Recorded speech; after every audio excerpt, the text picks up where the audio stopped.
Hey everyone, happy Monday. Welcome to Beyond Film School, where I teach you all about the film industry. I'm Amber, and today we're doing your film resume review. I love doing these.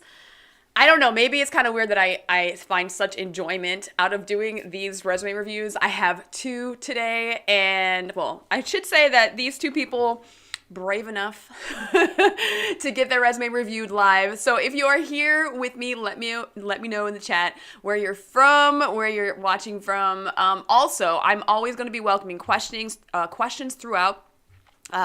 Definitely, if you have any questions about the film industry, I'm always happy to answer them. And I'm sure there's going to be questions about resumes. And for you personally, like you have something like specific on your resume, definitely feel free to ask those questions. I welcome all the questions. So I find this to be very, very important because here's the thing. If your resume is not right, you are not going to get more opportunities to interview, which means you're not going to get those jobs, right? Because when you think about it, it is a numbers game. It's a numbers game. So you want your resume in tip-top shape. You want it sharp. You want it easy to read, quick, aesthetically pleasing to the eye, so you get as many job opportunities as you can, okay? It's a numbers game, just like dating.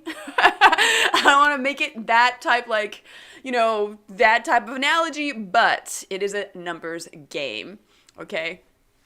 Okay, so Martin, so let me just go to the chat really quick. Martin, Obi-Wan Martin, you can send your resume again. Oh, you were still working on it. Okay, I was gonna say, come on, man, you gotta definitely send it to me, let me know, and we'll get it in there for sure. The Walking David, yes, this is such an important stream for you to make. Thank you, you're a doll. Oh, thank you so much. Thank you joining me. If you are joining me in the stream, thank you for watching the stream.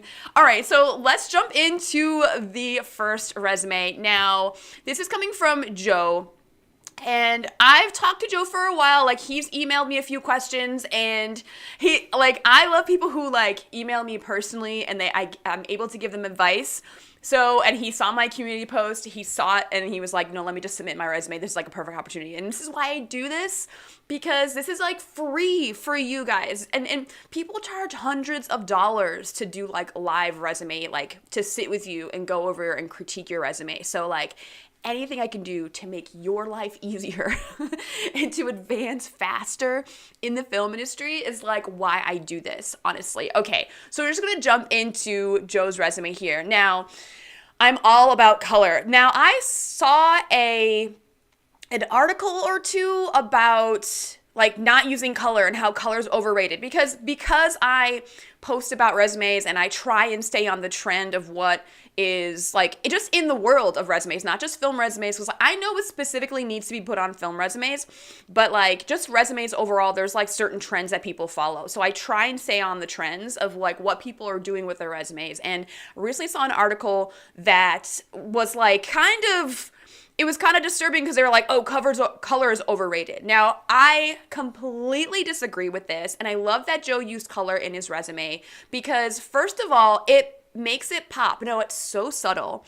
His name is in that darker blue, and then the little slash that's in that nice little light blue. I love this because it's not overbearing, and it makes it stand out just slightly. And you have to do things to make things pop, make your resume just stand out just slightly, not crazy overbearing, but this is a perfect example of a good use of color. And anyone who says oh, don't use color on your resume, I'm sorry. If you can use it correctly, it's gonna be to your advantage. So definitely do it. Don't be afraid to kind of show your personality. Where this shows me that it looked professional, but I don't know, there's just for me, I love the way this looks. It's not, it just looks very nice, and it's very pleasing to my eye, and that's what you want your resume to do.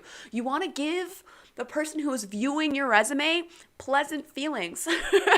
If your resume is giving feelings of overwhelm, stressing the person out, maybe anxiety because of the way that your resume looks, that is not the vibe you want to give. This is, to me, very organized, very calm, very professional, and it's just, I love the way it's laid out. Okay, so let's just jump in a little deeper here. I love that his name is nice and big. I love that it's in color, like I said.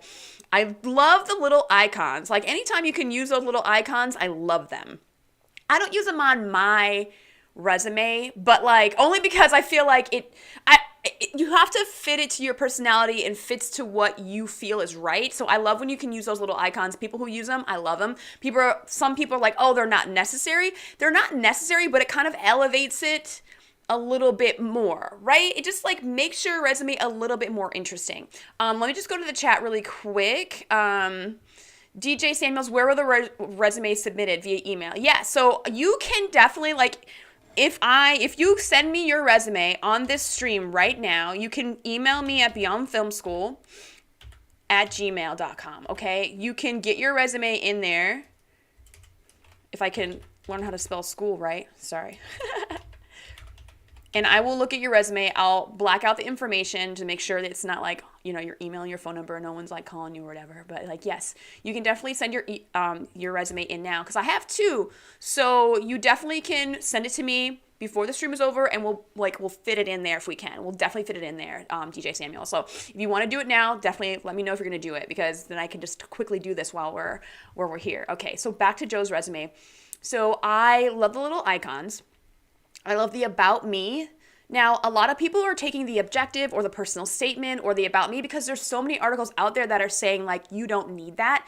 And you don't need it. But again, it adds a little bit of a perspective of the person that you are, the goals that you're trying to achieve, and just a little bit about you that like, it's not gonna be said in like your experience section or like maybe your skills section.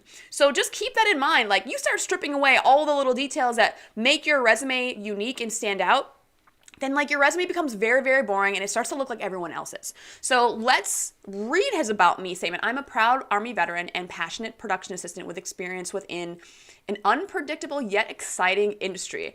I like it. It's a little bit wordy, but I do like it. I'm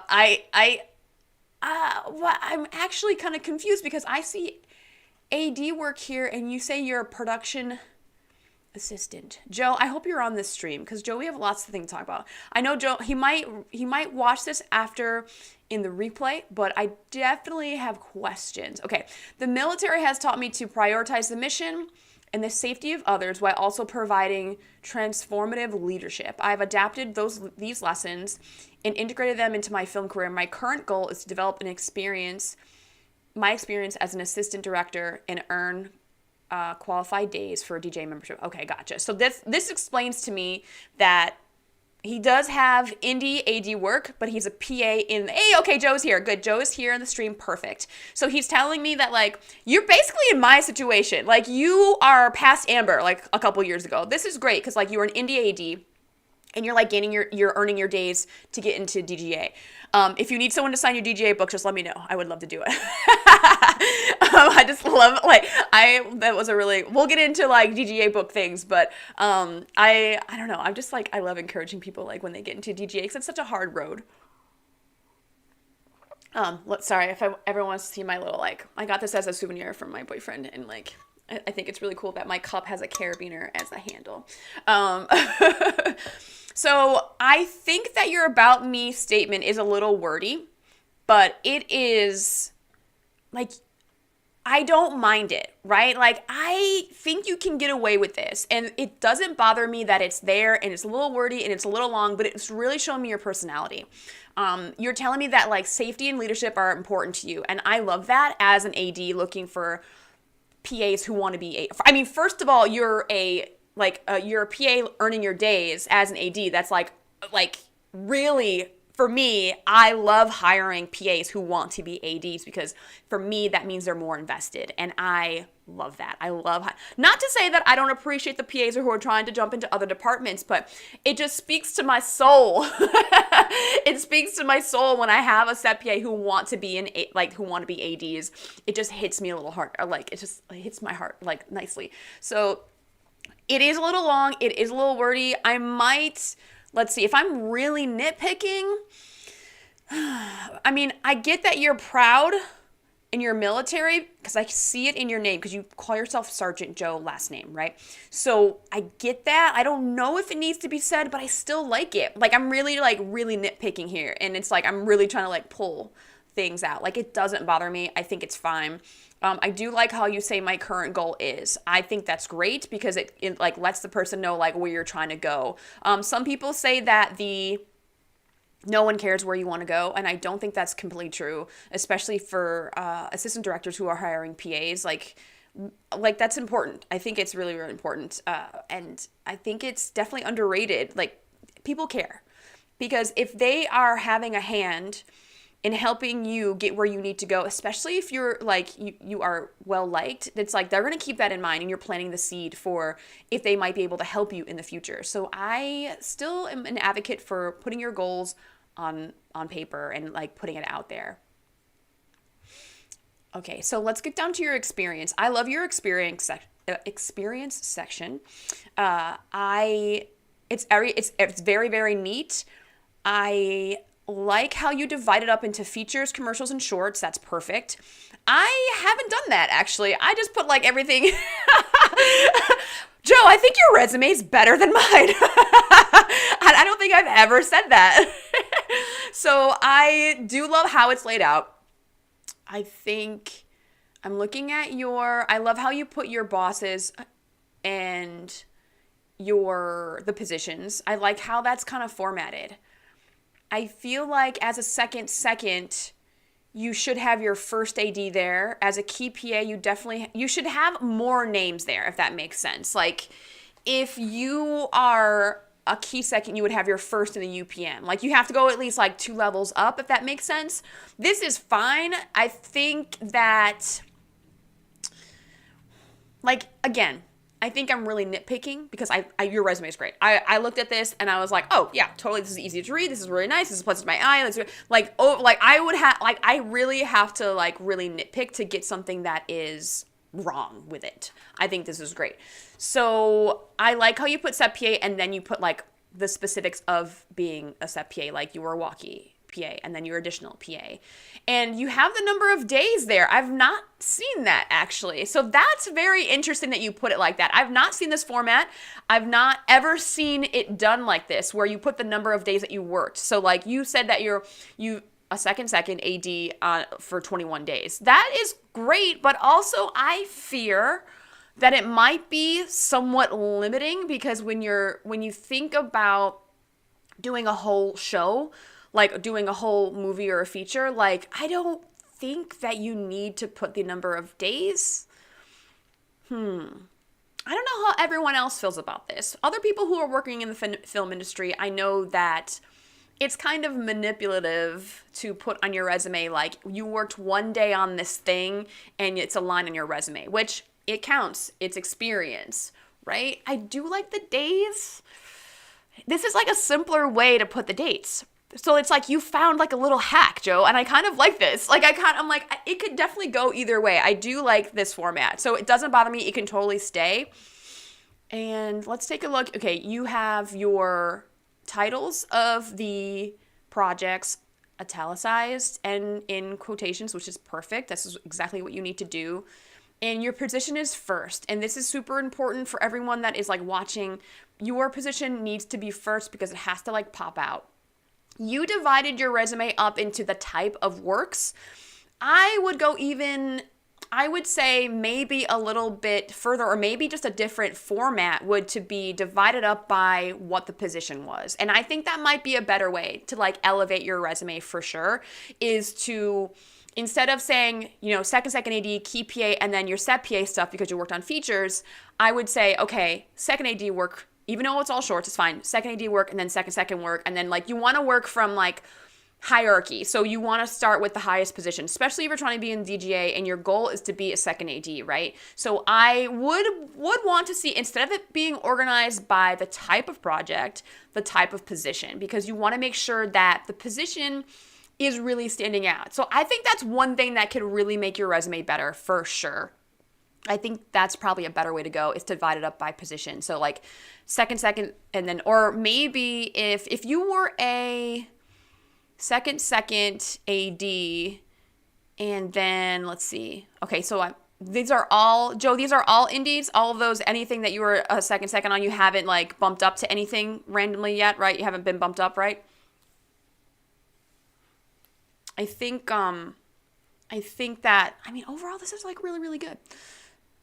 I don't know. So here's the thing, like at the top for the features, and I'm going back to the number of days. I'm going back to the number of days because, for the shorts, you do 2 days, 3, 2, 3, 4, 3. I don't know. That might be a little bit of a hindrance to you. So it could go either way. I think that if you just put shorts, it should be fine, but then it breaks your format if you don't put those days in there. Also, I see J.R. Foster has hired you a lot, which is good. It shows that like people want to keep working with you. And some people worry about putting the same names on their resume. It just shows that people want to rehire you and you're liked and people like working with you. And then the same people keep hiring you. There's literally nothing wrong with that. Some people are like, oh, but if the same person hires me, that means I don't have a good network and no one else wants to hire me. Not at all. It just means that you're high priority with that person who keeps hiring you. So I do like that.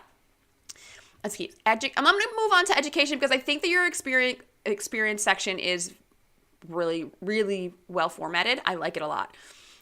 Again, the only thing I would change would to be prioritize it by position instead of the type of project, or you could go into chronologically. That is the other way, but also I would rather do it by position because you want to put like second in your second AD stuff up first. I think that you need to make sure that that's highlighted because like the second thing I see is like key PA and I'm like, no, I want to get down to the meat where you were a second AD. Like I want to push that information forward. So education section, perfect. General management, BA in film production. This is perfect. Like you don't have to go into years. You don't have to go into like, GPAs, anything like that. This is perfect. This is a perfect education section as far as I'm concerned. and my education section is literally 2 lines as well. But like your 2 lines involves the category and then your 3 degrees. So mine is like 2 lines, my BA, and the fact that I went to Australia to study abroad, like that. That's it. Okay, so let's move on to the work history. You know what? Like you can probably add a little bit more here because let me just, because you have a little bit of room, I believe. If there's a little bit more room, you probably could have fit more things, but this is fine. Work history, responsible for supervising the receiving, processing, and evacuation process for to see Jesus Christ. Oh my God. You've been through a lot. Oh my goodness. Personnel responsible for the health, welfare, and training of subordinate soldiers. This is amazing. I like this. It really gives perspective on like what you can handle. I'm just saying. And Joe, I don't want to overshare anything, but I will say that when you first emailed me and your question was like, being in the military, and I think it was like you being a reservist and having like that time off, like if anyone gives you shit for being in the military or having to do reserve weekends, it's like, I don't think you want to work for those people anyways, but I can't imagine it ever being a hindrance. And the fact that you had that experience, it just means to me, like, I can't wait to hire people in the military because that to me, like, I was in ROTC, my dad was in the military. I almost went to officer school. I almost took a way different path in my life, but I went to college instead. And like, I have a lot of respect because I know what goes into it. I know discipline and leadership and like so many traits and qualities that people in the military, they gain from that training. So I think, it's just really just adds to like your assets as far as when people like want to hire you. So I think, Joe, if you have any questions, let me know in the chat. And I think this is great. I mean, I wouldn't change anything except for prioritizing your position and dividing it up into positions instead of types of projects. So I think this is great. This is a good, if you guys are like wondering what format you should use, this is like a really good like format. I'm just saying. Okay, so I'm going to go to the chat really quick. Okay, so Joe's here. I already submitted my application for DJ training program for LA, working on my New York application. Joe, how many days do you have so far? I think I got an email for a resume. No, wait, I didn't. Okay, I'm keeping my phone on just in case I get a resume in my email. So, how many days do you have so far? Tasela, he's writing Army. Like, so the training program, I feel like, I'm not going to poo-poo the training program. I mean, I applied to the training program like multiple times, and like each time I like fucked it up every time. I always got to the interview stage and it was like a hot mess the first time I went. I was late the first time. I got lost in New York. I couldn't find the office. It was horrible. And then the second time I was like, I wasn't really complete with myself. I wasn't confident. And the third time I got to the interview round again, and then I thought I nailed it, but then they were like, you have too much experience. And I was like, what are you talking about? Because I was a first AD in the indie world for a hot minute, right? So like they said to me, they're like, you know that you start from the bottom again, right? And I was like, yeah, of course. Like, I know. Like, yeah, I'm happy. Like, I'm I'm ready for this opportunity. And again, I got denied again. And I also applied to the LA training program. And that I knew I wasn't ready. I was anywhere near ready to even, like, I don't know what I was thinking. Like, I knew deep down I was not ready to apply for that program. But I'm glad I'm in the DJ now, and I'm glad that I took the route that I did. If you can get into the training program, that'd be amazing.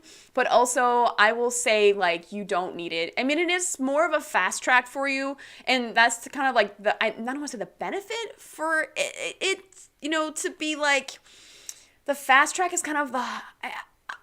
I don't like saying fast track, but it is kind of a fast track. But I will say that the fast track is not beneficial because I feel like you have to hit up all the positions. And I know so many DGA trainees who have done their days and they don't feel prepared. I'm not going to say names, and I'm not going to be like, oh, they don't prepare their people properly, but sometimes they do paperwork PA over and over again. Sometimes they're stuck being first team runner over and over again, and then they're not on set, or they don't get background experience. So it's kind of like, if you can hit up every position, key, walkie, paperwork, if you're in New York. Joe, I don't even know where you're based. I didn't clock your phone number. I have no idea where you're based out of. But paperwork PA gets you prepared to do the PR and communicating with the office and doing background. Especially background's a big one, because when you are just in the DGA, you're going to start as, you know, a second AD, and most of the time you're going to be hired as a day player additional AD, and additional ADs are there for big cast days or big background days,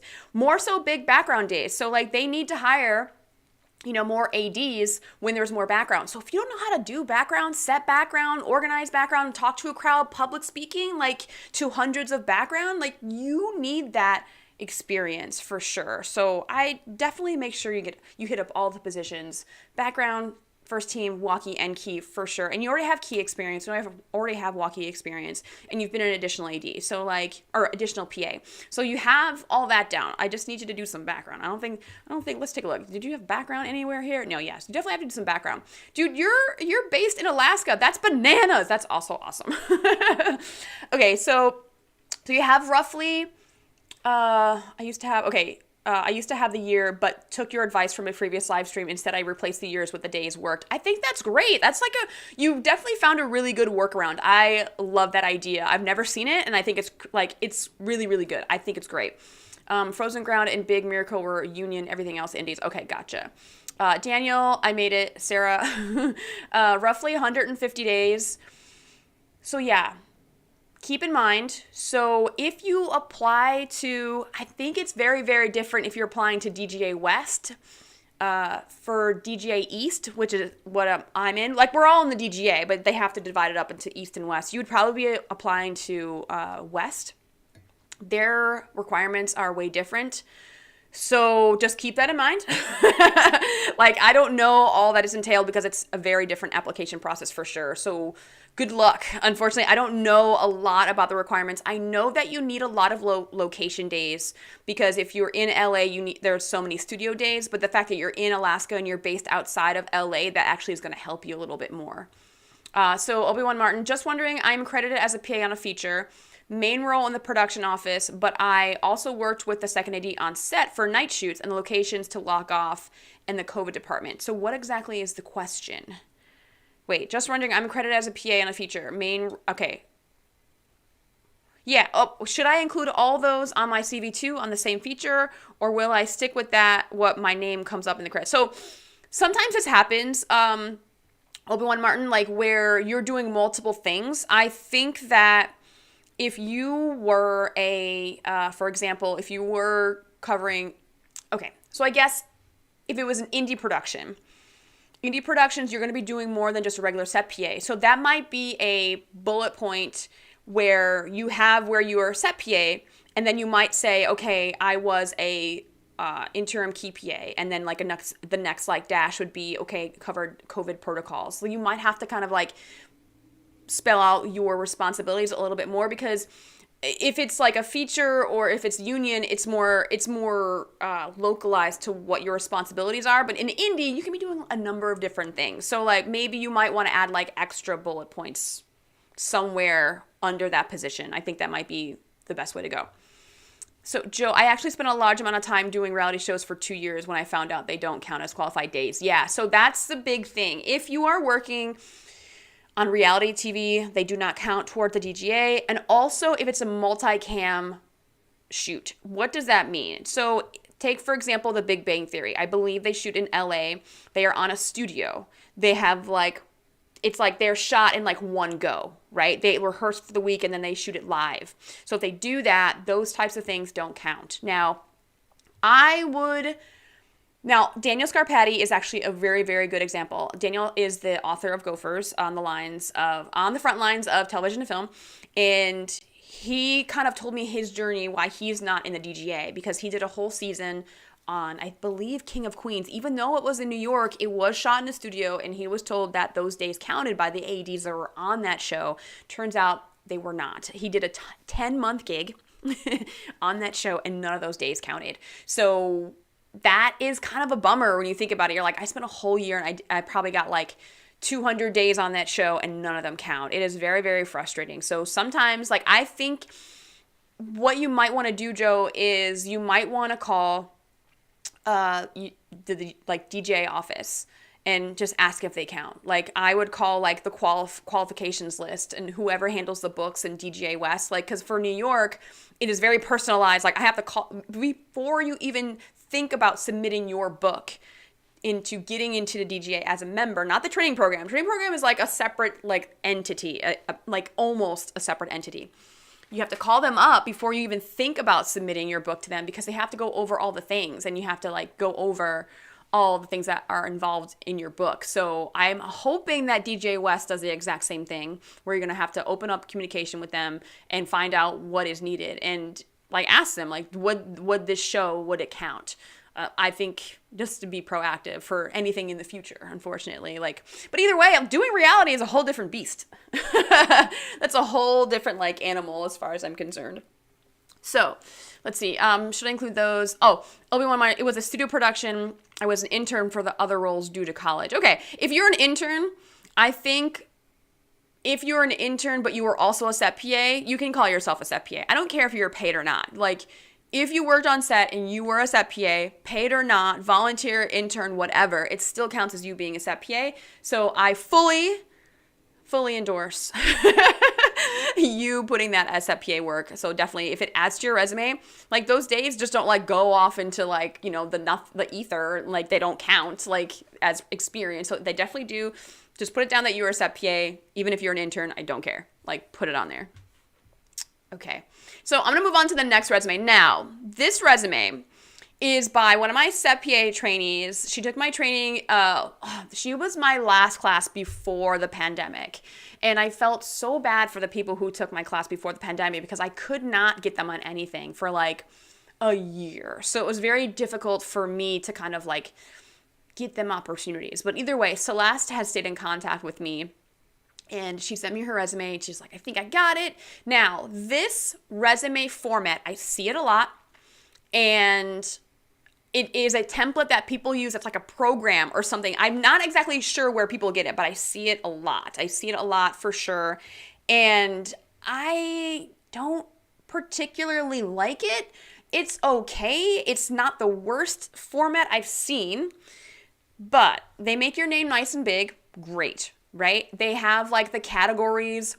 They're a little, it's different font. It's not that much bigger, unfortunately. The category headings are not that much bigger. And I don't know how you can kind of personalize or alter the font sizes or the fonts in general when you have these types of templates that are given to you. I don't know. Celeste, I hope she's on here. I don't know where I think maybe one of you guys might know where this template comes from, or what program this comes from. Definitely let me know, because if you can't fully change certain options and settings, and you can't really move around with and like tweak your format to the way you want it, like I wouldn't use a template. Like I would just like create it from scratch in like Word doc or something like that. So the experience is in blue, which is nice. Nice little pop of color. It's totally fine. Let's say I'm gonna go back to the chat because I'm totally distracted by the chat right now. Okay, so I should just add them one after the other? Yeah, I think so. Yes, for sure. TJ Samuels, wait, I sent in an editor resume. Are you only doing? No, I'll totally do an editor resume, 100%. Like you totally, if you have a film resume, like any type of department, I will totally look at it. So that's totally fine. Okay, back to Celeste's resume. So she wants to get on set more.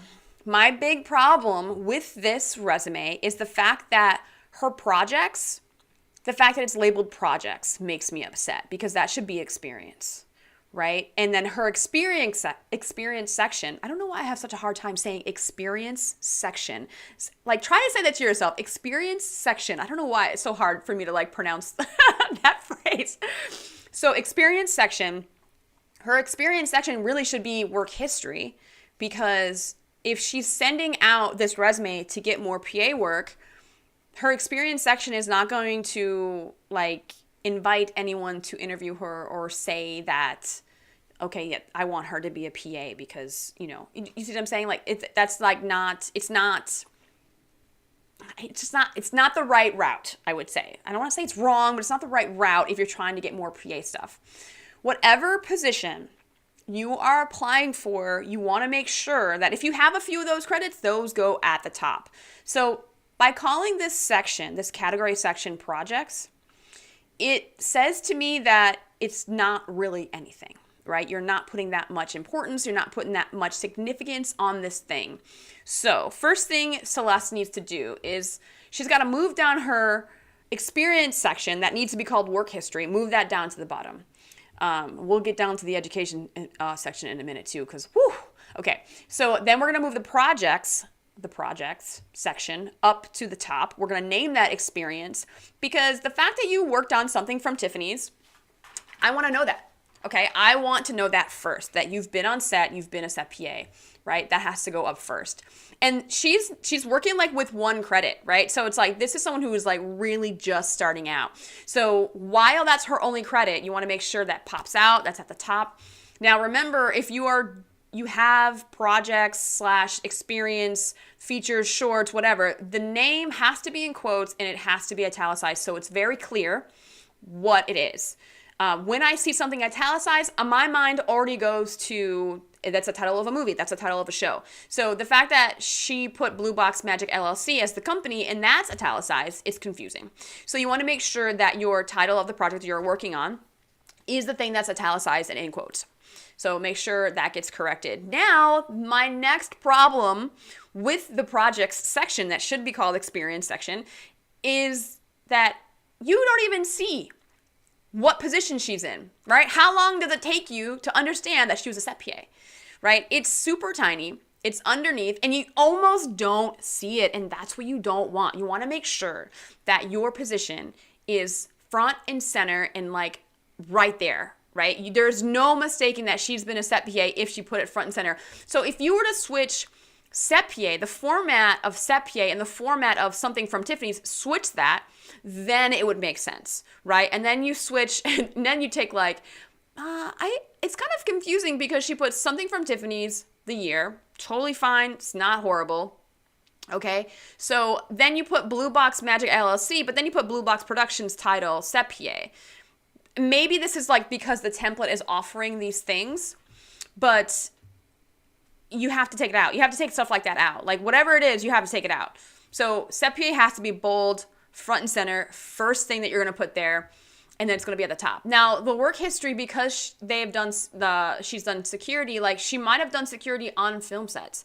If you've done security on a film set, I want to know about it, because that's just going to add to the experience of you being on a film set in general, knowing certain etiquette, knowing what kind of like the operations of a film set. So I would at least kind of like, if you know that you've been a security person on a film set, definitely put those projects down. I would definitely, just because you have room. She has a ton of room, and like, look at all this room. It's a ton of room. So you can add some stuff here. You can totally add some stuff here where you can say you were security for maybe, who knows, various, because she's saying that various security services companies, like, okay, she's saving space. That's fine. I don't care. I don't need to go into the details of it. But if you've been security on a movie set, please tell me what project that is. So definitely that's going to add to it. All right, now, and I'm going to get to this skills section. We're definitely going to get to the skills section. Now, what I will say about this skills section is that Joe didn't have one per se, but like he talks about his skills in his About Me section, and he talks about it kind of in the work history as well. So like the fact that he doesn't have a skills section is totally fine because I already get a sense of who he is and his character. So if you can figure that out, that's like mental gymnastics somehow. Like you're getting it across without having a skills section, and that's fine. So we'll get to the skills section, but I'm going to cover education. Her education section, you don't need to put high school. Once you start going to college, folks, your high school information gets lopped off your resume. I don't need your GPA. I don't need the classes you took. I don't need any awards, anything. Once you enter college, anything that has happened in high school, it's like it never happened, unfortunately. And I've been there. I've won tons of awards and whatever, and scholarships in high school and whatever. But as soon as you enter college, all that doesn't matter anymore, folks. You got to keep excelling, unfortunately. So you have to take that off, take out the high school stuff. And there's a lot of... You have like certifications, you have NYFA, line producer certificate. You have, some of this gets lost, right? Like, I think that it's just not highlighted enough. Like, take out your high school stuff. You can take out the GPA. Like, all of this is kind of like jam-packed together, and I need some things to like pop out. And it's not popping out for me. So like, when people see stuff like this formatted this way, like my eyes like glass over, and I'm like, I scan it, but I'm not really reading it. And that's what you don't want. When people start to just like skim over your resume and nothing like comes at them, this is the format you don't want to use because nothing is really popping out to me besides the numbers, the dates. And the dates literally mean nothing to me. I'm going to hide some of these things. Okay. So I'm trying to figure out what you can do, because I think the first thing you need to do, Celeste, is make sure that you get off this template. You have to start from scratch. Like this template doesn't, like every time I've seen it, like I said before, every time I've seen it, it always is a hindrance to the person that is trying to use it. And it's just like, it's just not a good template. I wish they would take it off the internet. I'm going to find this template somewhere. I'm going to like, stop using this template. You have to find a format that works for you. And like, it's hard. I know that putting a resume together is very, very difficult. It's very tough. And that's why I do these, so you can see other formats, so you can get an idea of what you want to do. Because as soon as you start seeing other people's formats, you can use that as like a jumping off point, a template, and then you can like tweak that template to work for you personally. Okay, moving on to the skills section. I do like how the skills section is off to the side. It separates it a little bit. It mixes up your resume a little bit, which is good. Now, you're divided up into hard skills and soft skills. Again, good. Now, the only problem I have with it is that it reads like an essay. And the fact that it reads like an essay, it's just a lot of words that like mean nothing to me. Even though you're saying you're an active listener, you have adaptability, you're attentive, conflict resolution, creativity. Like, there are no bullet points, no commas, no dashes in there. You have to break it up somehow. You definitely have to break it up somehow, because right now, to my eyeballs, just looking at it, it looks like an essay and it looks like paragraphs, and I don't want to read that. When I'm looking at a resume, I do not want to see paragraphs. Okay, so one thing I would suggest is putting your education all the way to the bottom. When you have experience, when you have like hard and soft skills that you can highlight, that's, having it on the side is fine. But your education goes all the way to the bottom. Your experience that pertains to the position that you're applying to, put that all the way at the top. That's the first thing you want to see. Also, definitely add a personal statement. If you are trying to change careers, and this is a good example of people who are trying to change careers. I have a ton of people who are in my class, my Set PA class, and they are like, they're my age. They're like, they've done like 10, 15 years in a different industry, and they're trying to cross over and into the film industry. And that's totally fine. It is totally possible. I'm not saying it's impossible at all, because changing careers, It's like, I'm not going to say it's easy, but you have to make sure that, you put the stuff that like makes you, that you might have gained from that other industry, and you put it on your resume, right? So you have to kind of pull out your experiences, and this is where your hard and soft skills are going to really, really be beneficial, and the fact that it kind of is formatted this way and it looks like a paragraph, I don't want to read it. And if I don't want to read it, I'm going to put you in the no pile. I mean, hard facts, unfortunately. So people who are changing careers, this is a good example. You want to make sure that you put every little thing you can. You highlight the skills that you've already gained in the other industry that you worked in. And like, for example, actually, her hard skills and her soft skills. Now, I think there is confusion about hard skills and soft skills.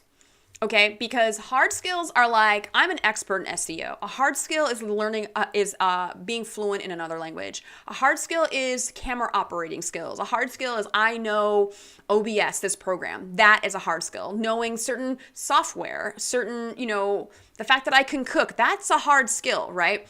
Soft skills are active listening, adaptability, attentiveness, conflict resolution. Some of the things that she's listing in hard skills are not hard skills. So you want to make sure that if you're listing it in hard skills, it is actually a hard skill. So most of the stuff that she put here is actually soft skills. So just remember, and if you have a hard time remembering what hard skills are versus soft skills, hard skills are measured and are particular to a certain field, right? Like, I can use the English language in certain countries. Well, I mean, probably English is probably a bad one. So like, say for example, Spanish. I can use Spanish in certain countries, but I can't use it everywhere, right? It's not universal. Like, it's not everyone can understand Spanish. It's a very, very localized thing to certain areas of the world, right? Or if I am working in a restaurant, I'm not going to use my SEO expert skills. Okay, so they're measured. They're an easy way to be measured, and it's very particular to a certain field or job, right? Soft skills are universal. You can use them anywhere, like communication skills, people skills, customer service skills, all these things. So soft skills are universal. Hard skills are very particular to a certain field or job. Okay, so some people get hard skills and soft skills like kind of like mixed up or whatever. So I just want to make sure everyone understands what a hard skill is and what a soft skill is. So definitely, I would also add a objective. I think I started saying that, or a personal statement. So I understand where you're trying to go, because from this resume, I don't exactly know where you're trying to go. And that's a problem. If I don't know where you want to go, I don't really care. And make me care about you. Like Joe, I feel like I know his life now. I care about Joe. That sounds really weird, but like based on that resume, like I feel like I know him, right? And that's what you want. You want to make sure that your personality comes across really well from your resume. Okay, I'm gonna go to the chat really quick. People are saying hi. Okay, cool. So Joe, I would suggest separating education and certificates. Yes. So yeah, I'm gonna go back to Celeste, her resume. Like, things get lost here, right? So for sure, education and certifications, definitely separate them a little bit, or at least like, in education have or you can just do two separate sections. Definitely you have two sections underneath this category or two different categories. So definitely that's a really good suggestion, Joe. And only use certificates that promote the job you are applying for. Exactly. Oh my God. Hey. Oh my goodness. Thanks for joining the live stream. Okay. So those are the two. Wait, unless DJ Samuels, unless you got a resume for me, that is it for my live resume review. I had two this time. I'm gonna do this every month, so definitely let me know if you are trying to wait. Oh, I'm waiting to see if there's like. Okay, I'm not gonna email. So DJ Samuels, if you are going to send me that resume, definitely send it like right now, because I'm about to sign off. If anyone has any questions, please let me know. Definitely welcome any questions in the chat about film, about anything. Okay, so, all right, I don't know. I feel like I gotta wait. Okay, so Joe, quick question. So hopefully we give DJ Samuels enough time to send the resume in. Because I'm like, I'll stay on for you. I definitely will stay on if you have it. So I do have a quick question. Definitely ask it. Okay, so Obi-Wan Martin, how important is knowing how to drive in New York for film work? So this is a really good question. I will say this. In all my years of working in film in this area, has my license hindered me or benefited me in finding New York work? I would say no. Now, I have driven cast and I will never do it again. I was a first AD on this feature, and to a favor to the producers, because we both lived in Jersey, I picked this actor up. Never again. Has my car been used in a film? Yes. Also never again. But that's for like not, that's not for whether or not I'm going to be driving to and from, or like using my car to serve this. Like, me driving the car is not the job, right? So you can definitely not have a license in New York. You do not have to have a license to get work. Are your job opportunities going to be down? Yes, because there are a lot of indie productions and commercials and music videos and short films that are going to say, hey, do you drive? Can you drive this 15-pass van? Can you drive this production car? Can you drive this cube truck? Blah, blah, blah, blah, blah, for production. So you having a license does, there are more opportunities for you, but can you get hired on stuff without having a license? For sure, 100%. We're in New York City, for God's sake. You know what I mean? If you are taking a job in New Jersey, then it kind of gets a little bit more complicated, because it's harder to get to places in Jersey without a car, especially if it's an indie thing. So you're going to have to that might be a thing. So just keep in mind the certain productions you're looking into. If it's indie in New Jersey, especially like Long Island too, sometimes there are locations in Long Island that are pretty hard to get to. So I hope that answers your question. I don't think it is not necessary.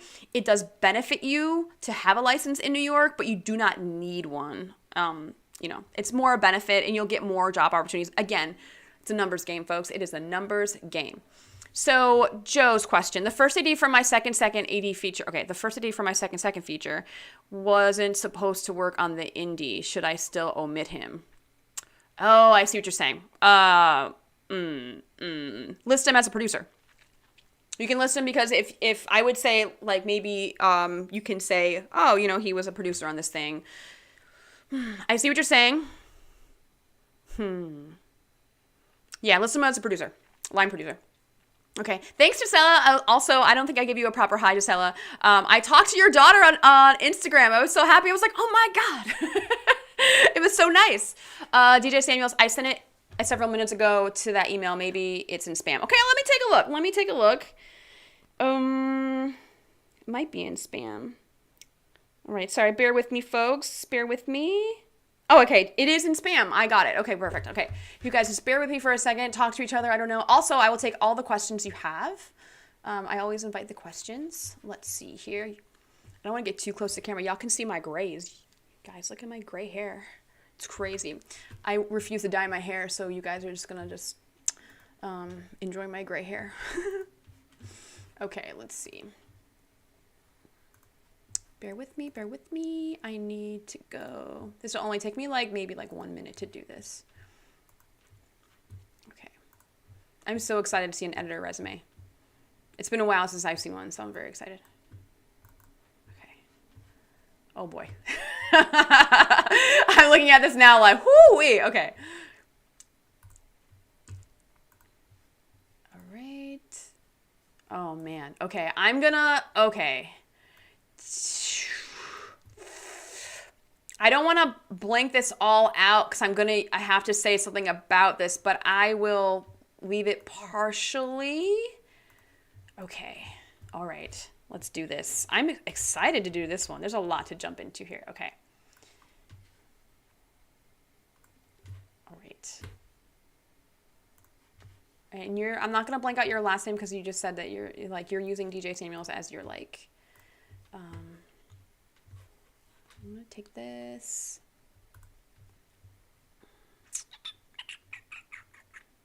Okay.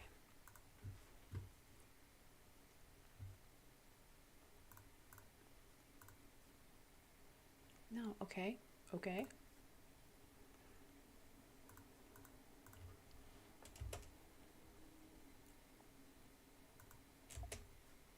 Ooh, it doesn't like opening images when OBS is running, folks. Okay, hold on. Okay, great. All right. Whew. Okay. So thank you, DJ Samuels, for submitting your resume. Now, all right, we got just a little bit at the bottom. You just fit. Look at that. Okay, good. All right, we have a few. I'm going to go back to the chat, but I definitely want, oh, let's see. Okay. All right. So, oh my God, let me oh my goodness. Hold on, let me fix this. Hold on one second. I don't want your phone number to be on there. I always forget. I'm so sorry. Okay. If anyone saw it, I apologize. Okay. Okay.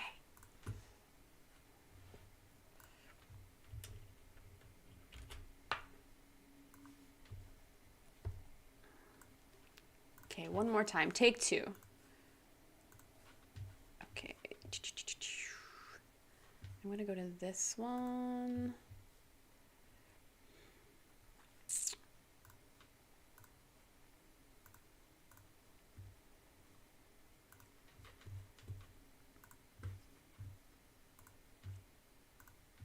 Okay. Okay, here we go. So this is an editor resume. Now, the first thing I'm going to say for you, DJ, is I hope that you have a website. Please, please, please, please, please tell me you have a website. Please tell me you have a website. I'm just going to keep saying it until you write it in the chat. Like, please tell me you have a website. Because as someone who is creative, and in a creative position in film, you need to have a website. Even I have a website. I know I'm an assistant director, but I have a website that has my resume and my IMDb on it. If you can check out my resume website. It's ambermsherman.com, and it's so simple. It's not like anything fancy. It just I have my bio, I have a picture, I have my resume, and my IMDb link. So for this resume, since you are an editor, the first thing I'm going to say is your name is very, very small. It is in color, which is nice. It adds a little bit of a personality. It kind of gives me a more edgier feel to you. Most people don't use red, but the fact that it's like a darker red is very nice. I like your info the way it is. If it was... Okay, good. DJ, you have a website. Thank Christ. Okay, good. Sorry. Like, please tell me you have a website. So, yes, good. You have a website. So I don't like how the links are on your resume. You want to save the links for the email that you're going to send in your signature. So I think that links make your resume look ugly. And I'm not saying yours in general. I'm yours in particular. I'm saying in general, links make resumes look cluttery and look messy. And the last thing you want is that feeling of messiness. The sun is moving, so I have to like adjust. I'm gonna move me over a little bit. So definitely no links on your resume, guys. Definitely, if you have links, save them for the email that you're gonna send. Because no one's clicking links when they're looking at your resume. They're gonna go back to your email and they're gonna look for the links if they wanna actually look at the links, okay? So no links on your resume. I don't usually see things centered when they're in paragraph form. Does it bother me? Oh, gosh. Okay, so if you guys have first impressions about this resume, please share them. It'll only benefit DJ Samuels. It'll only benefit him, I swear. Or her. I don't know if you're a guy or a girl. I have no idea. So the fact that you have video editor, that's italicized, and all the other categories are not, because I feel like that is your standout. Like, you're trying to say you're an editor, right? First of all, why don't you just say editor? Why do you say video editor? So so just give me a little bit of your mindset for why you put video editor and not just editor. Also, if you're making that like proclamation, that is your position, that is the thing that you're doing, that is like the thing, make it bigger and make it stand out more. It's kind of just, it's weird. It's like a small format. It looks like it should match your category of skills and expertise, professional experience, and volunteer and involved. You know what I mean? Like, it looks like it should match that, but it tells me that the fact that it's italicized means that it's supposed to stand out some different way, right? So, okay, so let's get into your personal statement here. Results-oriented editor. Well, I don't think a comma needs to go there, actually. Results, because I don't think you need a comma there because it like goes together. With 11 years, yeah, so you don't need that comma before and after editor. If anyone's better at grammar than I am, I'm pretty sure you don't need those commas in there. With 11 years of experience, working on several film sets in a variety of positions, a self-managing individual, and an able listener. That just means you listen. Doesn't mean you're a good listener. Is it does anyone else? Okay, I don't know. An able listener. I don't know how other people feel about that, but for me, I feel like that's not saying very much. To me, an able listener tells me that you just have ears and do you know what I mean? It's not saying you're a good listener or an active listener. An able listener? You guys see what I'm saying here? I don't know. Let me know what you guys think about that. And an efficient, I'm really picking at this. So thanks for being brave enough to send me your resume and doing this during this live stream. An efficient problem solver with a willingness to put in extra hours of work to ensure a movie gets the attention it deserves. Now, all right. I feel like you know what I'm about to say about this. Okay, so I don't like that you're trying to normalize extra hours of work. I understand you're trying to say you're a hard worker, but there's got to be boundaries. And the trend with movies now, it's like we're already working 12 hours, 14 hours, 15 hours, 13 hours, 16, 17, 18 hours. Why are you going to say to the people who are hiring you that it is okay to take advantage of you and to abuse you and work you more than you need to be? I don't know how everyone else feels about that, but I feel very, very strongly about that. Get it off your resume. Please, Jesus. Please get that off there. I understand you're trying to say you're a hard worker, and you're trying to say you're a hard worker without actually saying, I'm a hard worker. I get it. We got to get that out of there. I don't like putting the extra hours in. I'm sorry. Like, maybe I've worked in the film industry long enough to know that, like, you got to have limitations. And I've definitely been there where it's like I've worked 12-hour days, gone home, answered emails for like 3 more hours when I worked in a production company. So I think, yeah, I have fundamental problems with this. Okay. Okay. So video editor, it has to stand out, make it a little bit bigger. Also, I'm not sure why you use video. Just put editor. If that is that is the main thing you're going for, just put editor. Okay. So we're going to move on to skills and expertise. I think that okay, he's answering the question. Okay, I will definitely get to all these things. Okay, okay, Gisela, wow, I guess that she's listening to me. Thank you. Have a great rest of your day. Thank you so much, Gisela. Yeah, it was great. Like, she was talking to me, and I felt so proud. Kaya, hello, love your channel. So I am just starting out and have done 2 feature set PA gigs. However, I am an aspiring prop master and not sure how to jump over. Sorry, it's not resume related. No, Kaya, I hope you're still here. I definitely will address that question for sure. I know you said this like 10 minutes ago, but I definitely will get to that. I will address that question for sure. It is okay. Any questions that are not resume related, it's totally fine.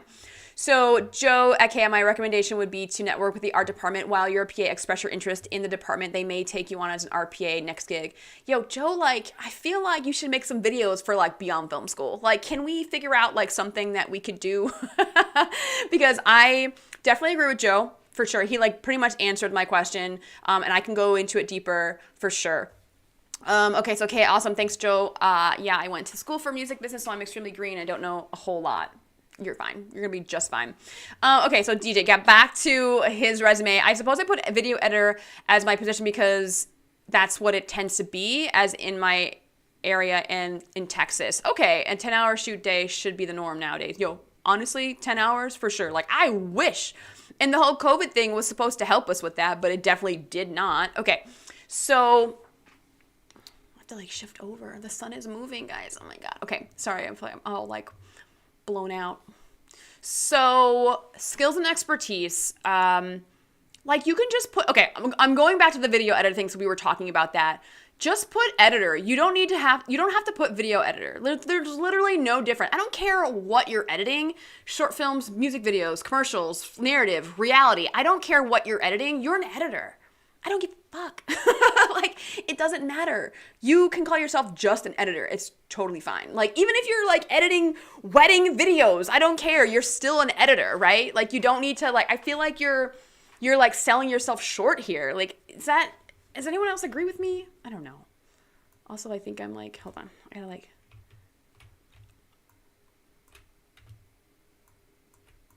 to fix my image. Sorry, I'm totally distracted by what I look like right now. Sorry. There it is. Okay, I looked really weird. Okay. All right, so skills and expertise. I like how you put your software. And if this is just your software, literally you can put software. You don't have to put skills and expertise because I'm expecting more than just the software that you've used. So you can just put software or skills and software program or whatever. Like expertise, I mean, you're getting fancy. That's fine. I mean, you can leave it in there. I don't mind it. Again, I mean, it's okay. But the fact that you bullet it in this center paragraph form, like I think you're just trying to save space. Is that what you're trying to do? Because if you're trying to save space, I think it's okay. But I don't know. I feel like your skills need to be down a little lower and your professional experience needs to come up. Like, yeah, let's put skills down below and let's put the experience up. Also, I don't know.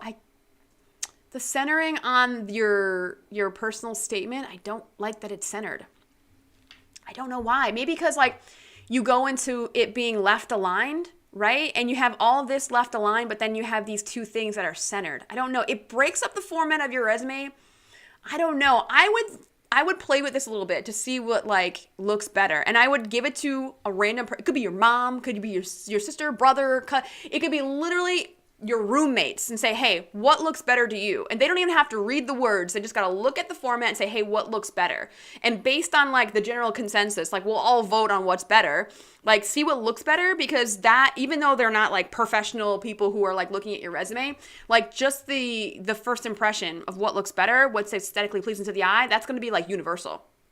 So just, I would play with this a little bit and see like what looked better, like to get this like the center paragraph off of it. I didn't really go into, oh my goodness. Yeah, the extra hours, I'm just like, oh, no. Okay, so professional experience. I would get rid of in the past 4 years. Get rid of that. Doesn't matter. Who cares? Like you're explaining too much, whereas I think that if you explain too much and you over-explain, it starts to make you look bad. You don't even have to put that. So it's unnecessary. Just put experience. Like you can get rid of professional, you can get rid of in the past 4 years. You literally can just put experience, and that's totally fine.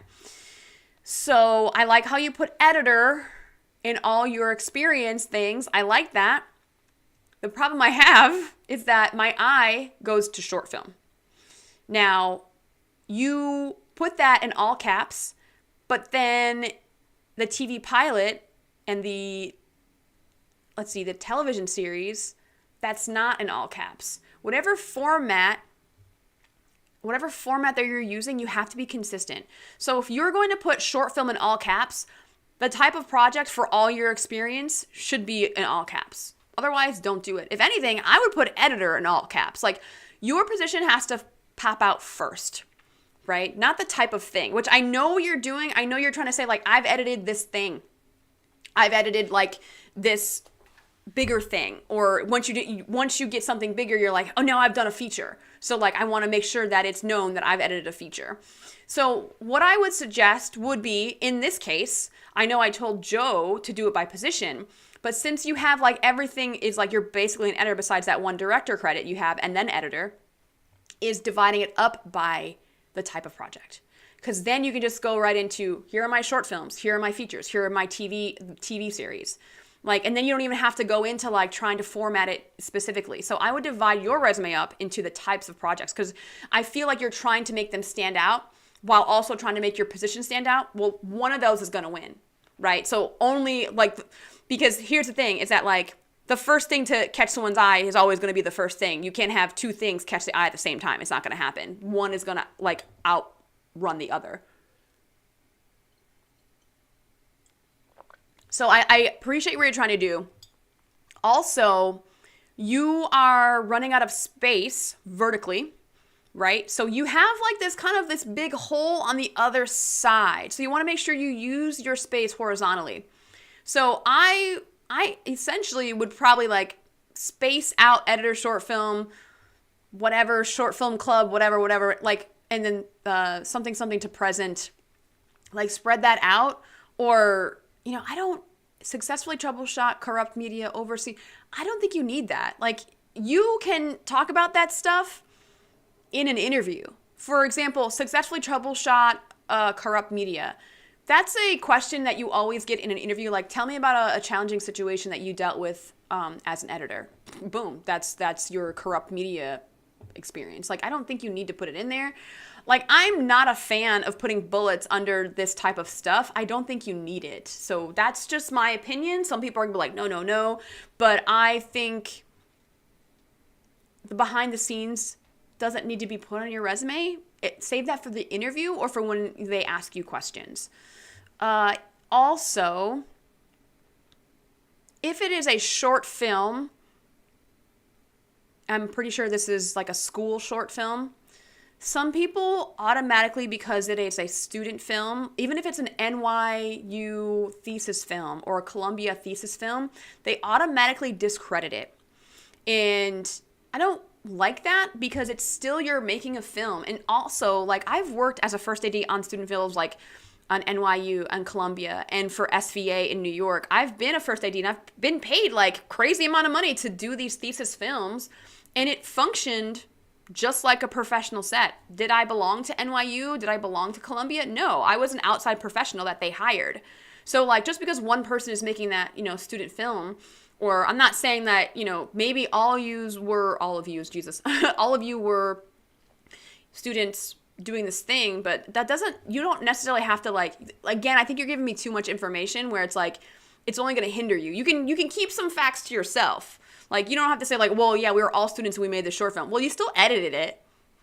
Like, as far as I'm concerned, you don't need to kind of, is the phrase selling the farm, is that the correct phrase? I feel like that might be the correct phrase. I'm not sure. But either way, I think you're giving me too many details where it's going to hinder you eventually. Like, professional experience in the past 4 years, right? You don't need in the past 4 years, because that tells me you only have 4 years experience. Or I'm assuming you only have 4 years experience. See what I'm saying? So you don't have to say that it's like a short film club thing. You can, what I do when people are like, well, yeah, what do you put for the company? Like, I have made, I have made short films myself, right? I have a couple. And then what I do is like, even though I might've been a student, I would put that the production company was Sherman Films, because that's like my production company that I like to use for my like Sherman Films. Like, you get, and maybe it's not registered or whatever, but like, have a name in your back pocket that you use to put your name on certain things. So all your, you know, your short film club things, like who was the producer, take that producer's name, last name, and then say Productions LLC, or put something Productions. You don't have to, you know, have official things on there or sell yourself as a student or whatever club this is. I'm not sure what club it is. I feel like you might have answered my question in here. So, okay, 10 hour. Okay, I think when I started making resumes a few years ago, when I was looking at resume examples, they seemed to confuse editor with book editor. Okay, I see what you're saying, but think about who you're submitting this to. You're only going to be submitting this to people who actually want to hire someone who edits picture, right? So think about that. So I think that's probably, like, you're not going to be sending your resume to people who are in that industry. Yes, I understand, but like, think about who the person is that you're sending it to. So Patrick Cowley, Patrick Cowley, thank you for joining me. You've been on my live streams before, I believe. I'm not tripping out. So how do you write a resume or get hired if you have absolutely no experience? Okay, we'll definitely get into that. I definitely Amnia Nation Productions, yes, she's a friend of mine. I work with her on set. She's amazing. Definitely go with what she's saying because facts. Left a line, 2 columns, bullet list. Thank you. Sorry, still here. Okay, good. I also have a question I'm going to ask similar to Patrick's question. Someone somewhere on the internet said... First of all, I'm sorry if I laugh obnoxiously. I'm so sorry. I'm just laughing at these, like, really funny. Okay, I can be over here now, sort of, because, like, this light is, like... Wait, I can move my thing, maybe. Should I risk it? Okay, hold on. The sun is getting in my eyes, folks. I've been on this live stream for a while, so I'm kind of like... Okay. I gotta get curtains, y'all, in my new apartment. Okay. I gotta get, like... I thought for sure it would be like, okay.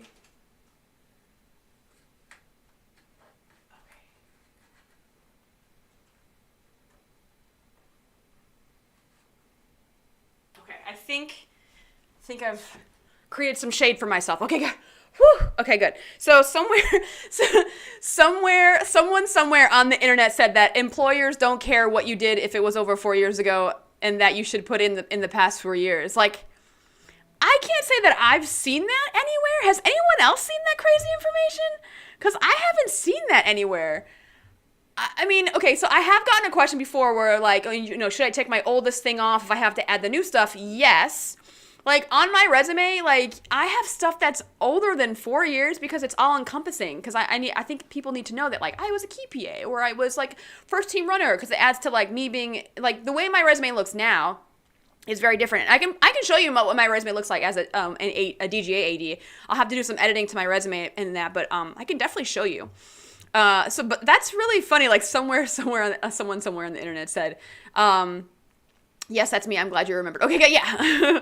So, okay, going back to DJ Samuel's resume. So there's so many things that I think that you're definitely, like, you're thinking about all the things you've seen and you've done research, which is good because you're trying to take in everything that you have gotten on the internet, and you're trying to make the best resume possible, which I totally get. So, like, kudos for you to do the research.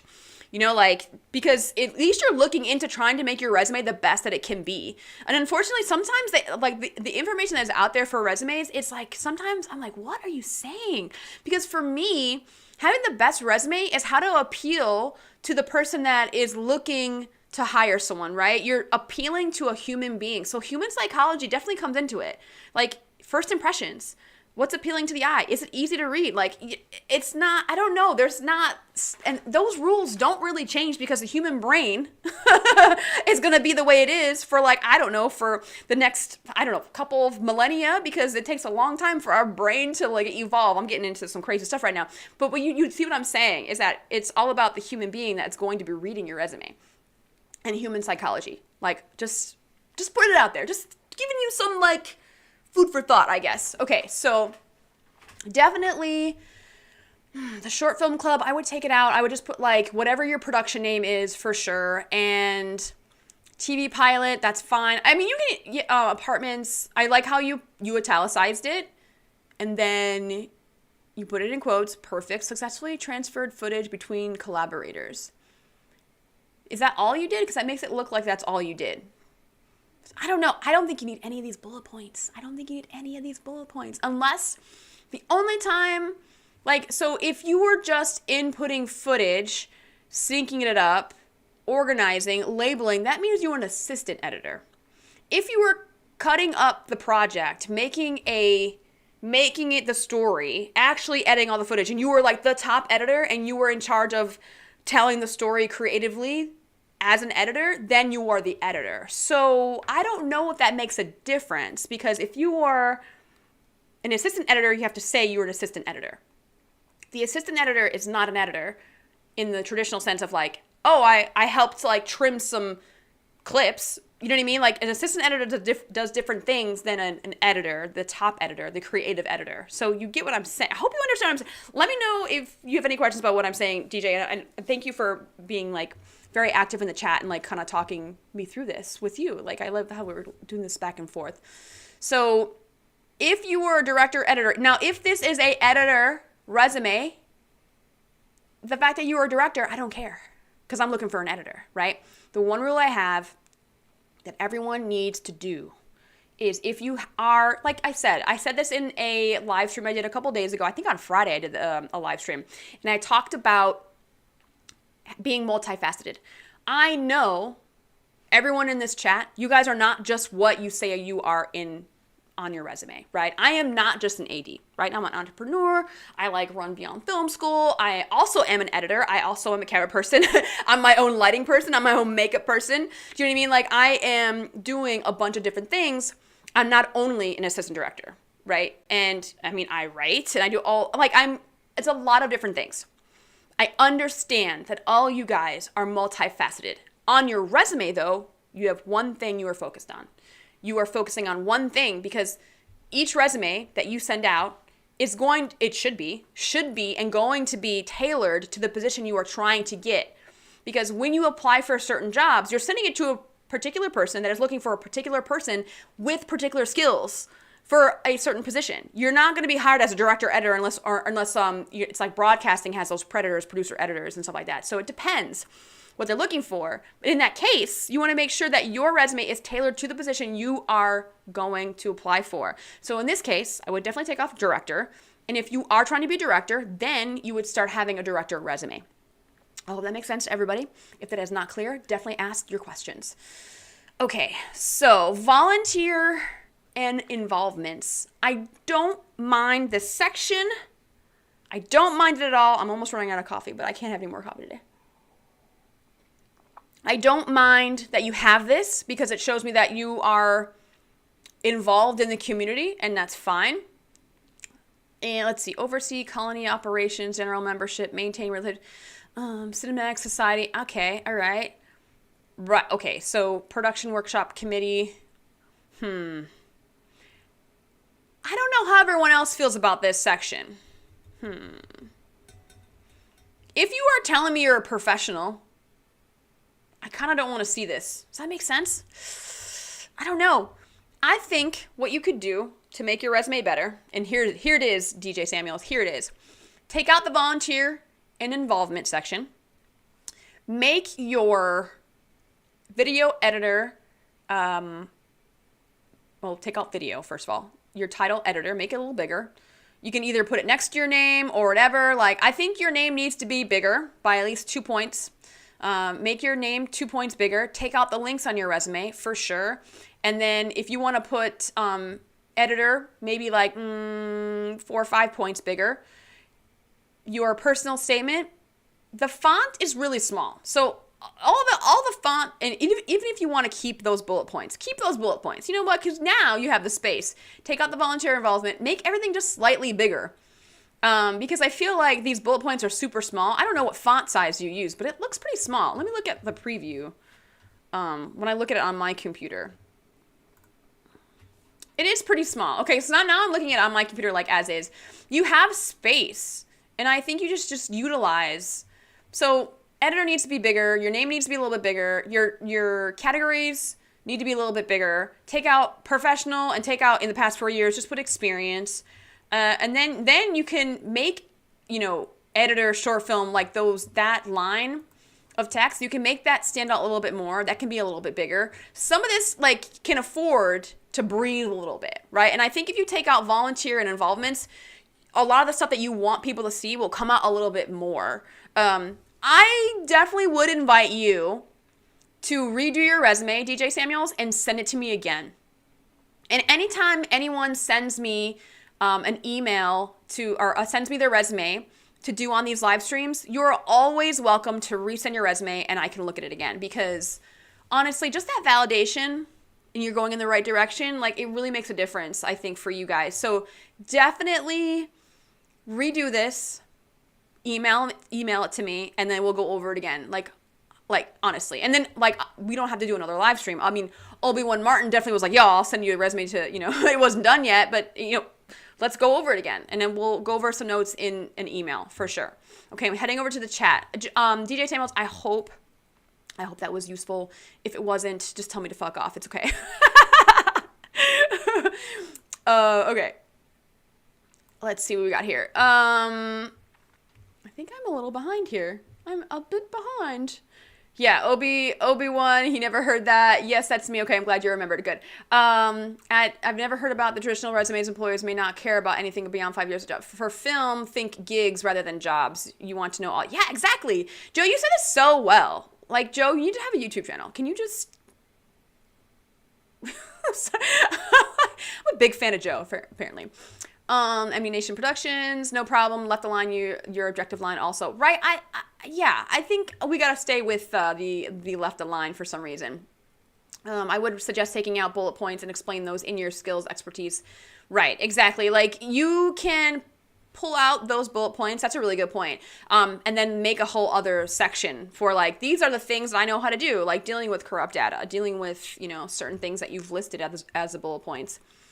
I suppose that my logic was that I didn't want the same bullet points on every product. So even if I did something on that project, if I already bulleted on, okay, I see you're trying to cover all the bases. You're like, you're trying to go into like, hey, this is something new I learned, right? Like, this is a new skill that I learned on this job. But the bullet point also limits you. It makes me think that that's all you did. So I would take them out, and I definitely agree with Joe on this one. Make it a whole other section of like, maybe troubleshooting issues or whatever the case may be, make it another section. I'm not sure what you would call it. Maybe, yeah, you can say edited trailers, compositing. Like, you could definitely pull out troubleshooting corrupt media, working under tight deadlines. Let's see, working with the music department, right? Because that's sound department. No, post-production sound. If you're working with a composer, either way. Trailer editing, because editing trailers is very different than editing a full piece of work, just saying. So these are all things that you can like definitely pull out, like Joe is saying, and make another section. So I definitely agree with him. Joe, you should just have your own live stream and do this yourself, because honestly, like, I agree with everything you say. Okay, so hey Amber, just noticed you worked as a PA on Blue Bloods at the same time as one of my local TV directors I know back here in Ireland who ran a workshop with us in college. Small world. Oh yeah, really? I worked on Blue Bloods for one day. It was one day, years and years ago, I think 2013 or something crazy like that. I know Donnie Wahlberg, he was on that day. I did see him.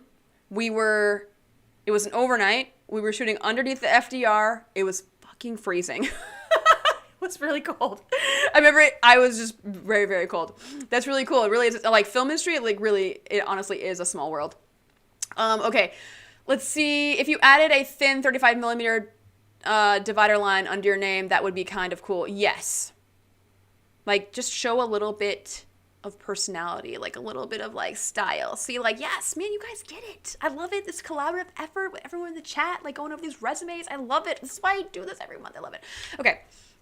This is very useful. Thank you so much. Oh, thank you. Okay. I'm glad that I helped. Okay. I want to get to, if no one has any other resume questions or any other, DJ, if you have any other, comments or anything for your resume, I hope this was helpful. I think that, I don't know. I think I helped. I think so. I'm hoping I helped a lot. And definitely send me a revised resume for sure.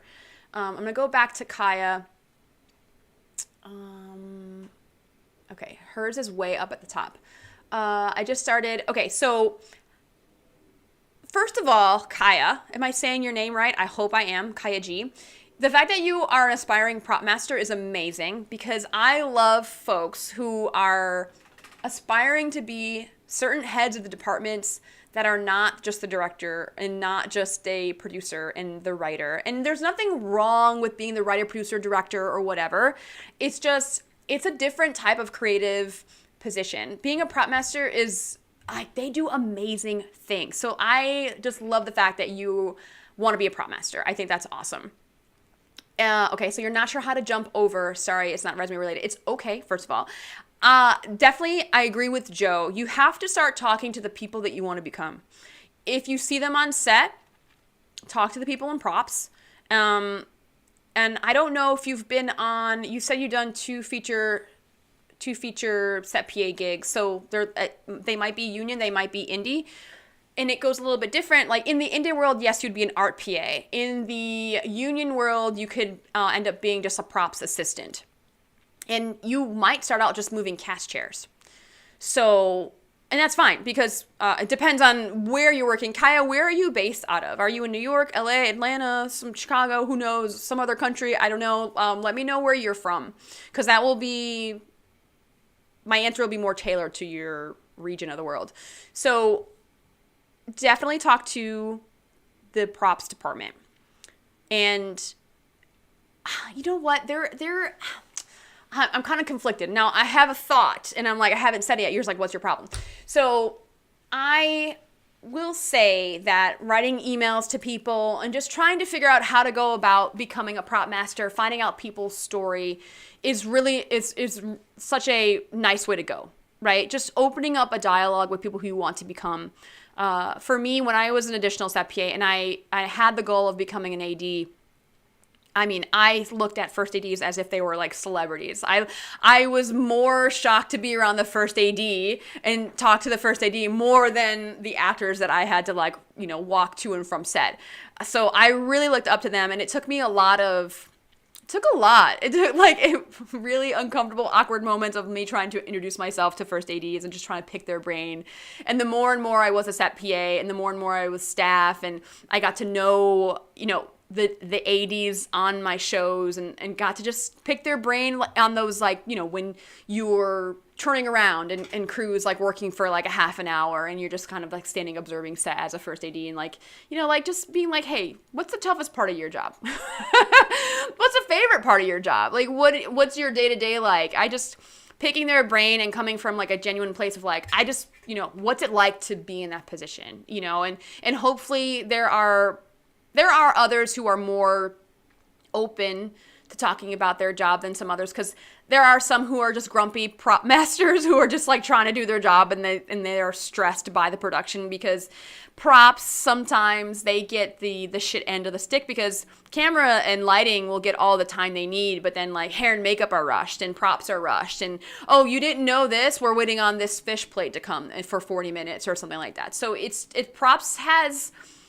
tough to be part of that department. And I don't know, the past couple props departments I've worked with, like the people who are the prop masters, because there's a prop master that is like the overall prop master, and then there's like a prop master on set, and they're tough. They're like badass bitches most of the time. I love it. They're just like a whole different type of person, and they're just like so badass, and like you don't fuck with like prop masters. It's like pretty cool. So definitely talk to the people who you want to become, open up a dialogue, and just let them know that you're interested in becoming, you know, getting into that department 100%. Like start talking to people, even if it feels like, you know, it's uncomfortable. I get it. It's definitely uncomfortable, especially if you have trouble talking to people, because some people are introverted and they're like, I don't know how I feel about like starting dialogue with people. It's totally fine. Just get out of your comfort zone. Just go for it. And the worst thing that could happen is they say, just get away from me. And if you accept the fact that it's going to be awkward, and if you accept the fact that, like, you know what, it might not go as planned, it might not be my desired outcome, but as long as you did it, you are putting yourself out there, and you're getting used to that uncomfortable feeling, and it'll be easier the next time you meet someone in props, and the next time, and the next time. Okay, so you're in the Bay Area in California. Yeah, so you're gonna see, props they don't handle the cars out there. Transport handles the cars. So that's something that's not like, because in New York, props handles the cars, and I think in LA they don't. So I think that's cool. That's just a difference that maybe is interesting for you to know.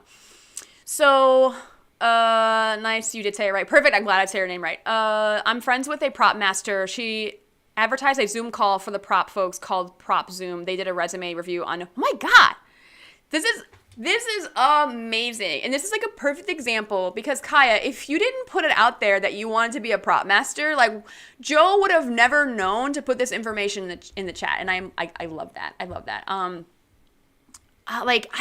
just love this. Everyone's connecting. Such a fan. So, Kaya, I hope that answers your question. You just got to talk to people. You have to get out of your comfort zone and just talk. That is like number one way to get where you want to be. Talking to people. I hate to call it networking, but it kind of is networking. It is networking. You're expanding your circle. You're trying to expand your circle, and you're trying to get to know more people. Yeah, so I definitely get that, Kaya. Yeah, I guess I was worried I was stepping over the line when asking questions on set. Now, the thing is, when you ask questions on set, you have to do it at the right time. So it's all about like, are they trying to look for something? Are they rushing to set? Are we about to shoot? That is not the time to start asking questions. But then there's other times where you might be waiting for cast, where, you know, everyone's kind of sitting around, or, you know, do not bother them at lunchtime. I will say that. So, hey, Jonathan the PA, hello. Thanks for joining me again. Thank you for joining the live stream. So I think that finding the right time is very, very important. So definitely, like, after wrap, people are like, they're trying to get out, you know, and at lunch, they're trying to, you know, just eat and trying to relax. So definitely don't bother them during lunch. It's usually during those like downtime where like you're turning around, or they're, you know, it might be a boring scene for them where there's no props in there, where it's like the cast is like walking down the street and then they have like just wedding rings on. That's a slow day for props. So it's just like paying attention and trying to read the room, you know, and you're going to make those mistakes because sometimes like you might think it's a good time and then it's not a good time, and that's okay because they'll tell you it's not a good time. They might tell you in a tougher way, but either, you know, what I'm saying is that you'll learn from creating and like starting this dialogue. Okay. Kaya, reach out to me on Facebook next time. Yes, this is amazing. Thank you so much, Joe, for offering that up to Kaya.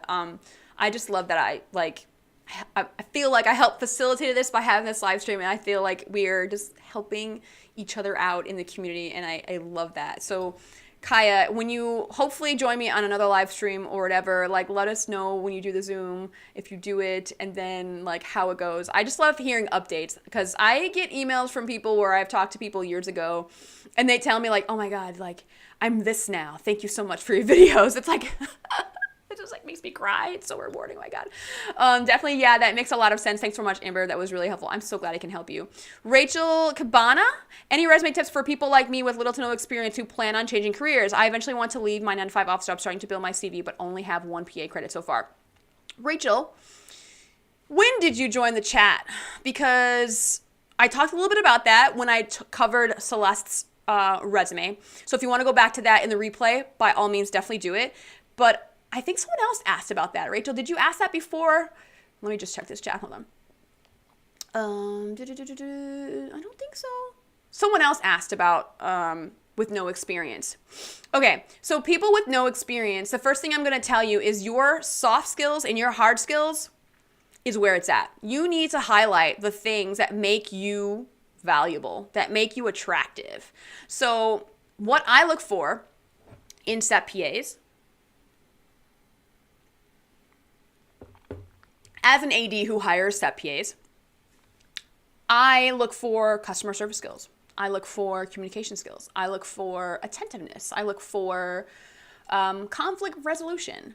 There are a ton of soft skills that you can highlight that tells me that you would be an asset to a film set as a PA, right? So maybe you were an event planner. That tells me that you know how to do logistics. If you were working in an office and you know how to organize certain things, organization is another skill. So I have a video about desirable skills that people look for when we're hiring people that have no experience. I can definitely look for that video for you. Rachel can find this video for you and I'll put it in the chat. But these are the skills that we look for. And if you have those skills, no, I do not condone lying on your resume. But if you have those skills, definitely make sure that you're highlighting them on your resume. And then outside of your skills that you want to make sure are like very well seen on your resume, they pop out, they are like, yes, I'm going to be a great asset. It just like screams that on the resume to the person who wants to hire you. And then also your personal statement. Make it known that you're changing careers. Make it known that like you're coming from this, you're transitioning to this. So, and then the fact that you have 1 credit is really good because then you can put that at the top of your resume, say that what you were, and that you're looking for more production assistant work. And then just highlight the certain jobs that you did. Like, for example, if you were a barista, if you're a bartender, if you were like working in retail, like that tells me you have customer service, you know how to talk to people. You have customer service skills, you have people skills. Those are all useful assets and useful skills that I can use in a PA that, you know, that I need in PAs on set. Like I need those skills. Like if you don't know how to talk to people and you're a set PA, oh good Lord, it's hard for you. It's hard. There are so many different personalities on set. So definitely keep that in mind. That like all the skills, like You don't have to know movie magic schedule, you know, like that's an AD thing. Like if you're a PA, you can, you know, say that you want to learn those things, but like I don't need that in a PA. I don't need like you to know how to do Excel unless you want to be a paperwork PA. So there are so many soft skills that you could totally utilize for sure. Let me find this video for you. It'll be really quick. I'll find it. Lickety split. Okay, let's see.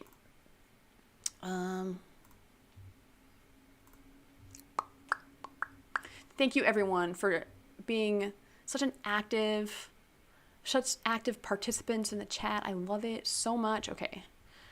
Oh, perfect. It's right here. So this is the desirable skills. I think this will be useful for you if you are looking to get into the film industry and you have no experience. This is like a perfect video for folks, and that's exactly why I made this video. Okay, so okay, good. Kaya, I want to hear those updates for sure. Thank you for like keeping that in mind. Definitely, you'd be back for updates. I'm here for it. I'm here for it. I watched some of the replay, but skip forward. I'm thinking more format-wise. Okay, I have a pretty good idea of what to put, but struggling to make it look unique in its formatting. So here's the thing, Rachel. How about this? Ooh, you sent me your resume. Okay, I'm okay. A couple people. Okay, if there is anything I could add, how would you add skills when I haven't had any other real jobs, as my father calls them? Okay. Let's jump into this one for a little bit, Obi-Wan Martin. What do you mean real jobs? What exactly is a real job? Okay, we need to go deeper on this one. So Rachel, what I would say, oh, thank you, Rachel, so much. Thank you so much. What I will say is this. How about look at my other resume review and look at the formats there too. And this is another reason why I love doing this, because you get to look at other people's formats, and that gets like the creative juices flowing as far as like what you can do for your resume. Because it's like so rare that we can see other people's real resume, right? So I invite you to look at that. Just skim through just to see the format of what I was like looking at. Put your resume together. And then the next resume review I do next month before Christmas. I think probably like I will schedule it for I can write it like the second week of December before everyone starts going on break. So we'll put one more resume review next month, and then we can have your resume on here if you're up for it, because I know it is not for the faint of heart. I'm not saying you're weak. I'm just saying some people don't want to be put out there on the spot. This is a really good exercise of being uncomfortable. Okay, so let's look at. Okay, I have other resumes sent to me. Hold on one second. Okay. Everything's going to spam. I'm like, why is it going to spam? Girl, I don't have your resume. It's not showing it. I don't know why it's not showing. Wait, let me like refresh this. Hold on. Let me refresh first. Here we go. All right, ammo. Right, I have your resume. Boom. Okay, I can't wait. Since I've worked with ammo, this is going to be really, really fun. I hope my name's on your resume somewhere. Just kidding. Oh my God, this is great. Oh, okay, now I know what you said. Like, because earlier in the chat, you said that like a legal sized PDF. This is the cheat code. I've seen this before. Wait till you guys see this resume. Okay, hold up. Wait till you guys see this resume. This is really, really great. Ammo's showing off, bro. Okay, we will do, I'm gonna do this because I want people to see your format, but we don't need your info out there like that. So I'm partially gonna hide things. Yo, I'm so hungry right now. I gotta eat breakfast. Yo, I don't eat first thing in the morning, and I do these live streams, and I'm like on these live streams for like ever. Okay. What time is it? Oh my God, it's 2:30. Oh my word. Okay. Hour and a half live stream? Yo, I love it. Okay. I'm so glad you guys are here with me. Okay. Let's see here. And then, Emma, I'm going to take out your last name just because.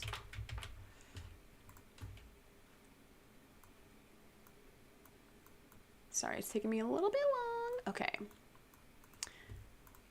I mean, first of all, I'm pretty obsessed. Sorry. I like your resume a lot. I think it's wonderful. But also, I gotta make it a little smaller because your resume is too damn big. Okay. This is gonna be tough for me to get this all in here because she cheated and she made it a legal sized document. It's a little bit harder to get. Okay, so this might be... All right. This is great. All right.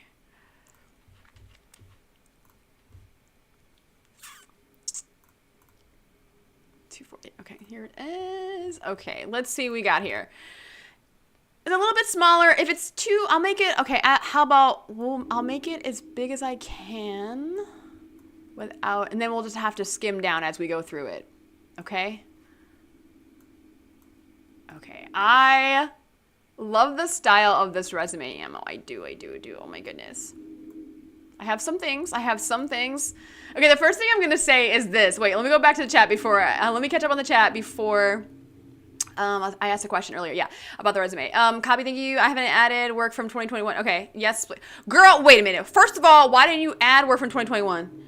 I say, as far as your resume is concerned, you want to make sure after every job, you have to update it. And I do this myself because right now I'm day playing as an AD, so after every job, I make sure to put that in there. Like, I got to put it on my resume. Otherwise, like, you go like a whole year and you're like, oh my God, what did I work on? Like, just to stay on the up and up, make sure you update your resume every time you do a gig, for sure. Obi-Wan Martin, I spent 12 years in community college and degree courses, and my family calls any job outside the film industry a real job, and I never had one. Yo, shut up. Not you, Obi-Wan Martin, like, you people who are telling you that. I'm sorry. Like, I've been working in the film industry for, 12, 15 years now, and I get paid. Okay, as long as I'm making money and as long as I can pay my rent, that's a real goddamn job as far as I'm concerned. Sorry, I'm getting off my soapbox now. Okay. All right, so going to Ammo's resume. Okay, here's what we got here. I'm gonna make myself a little bit bigger. Okay, so I love that her name is nice and big. It's lovely. I love how production assistant spreads across. That's really lovely. I might make that font just slightly bigger. We have her email, phone number, and you put your physical address, which I would get that out of there, but it fits in there nicely. But the only people that need to know your physical location is the people who are paying you, and that's payroll. Your resume does not need to have your physical location at all. So definitely, I would consider taking that out there, but I do like the little cameras in there, and I like how like one's facing one way, one's facing the other way. I am a fan of that. Little icons, all about it. Professional profile, I do like how that is like separated. You're using lines really, really well here. It like, my eyeballs are like not overwhelmed. It's a lot of information, right? And you are using a legal size PDF, that's a cheat code, but I would say don't do it. Make it an 8x10, make it like a letter sized. Because then people are scrolling, and if it goes past that, they might not make it to the bottom if you have important information that you want there. So just think about that. That's all I'm going to say for that one. Okay, so experienced production assistant with diverse background, looking for a position that will enable me to contribute innovation and develop. Oh my word, this is very, very wordy. It's not very long, but I was like, holy shit. Okay, contribute innovation, develop creative growth in the pursuit of a career and a career in writing and directing. Wait. Am I reading this wrong? Let me read this one more time. Experienced production assistant with diverse background, looking for a position that will enable me to contribute innovation and develop creative growth in the pursuit of a career and writing. I think you meant in writing and directing. Is that a typo? I think it might be a typo. This is great.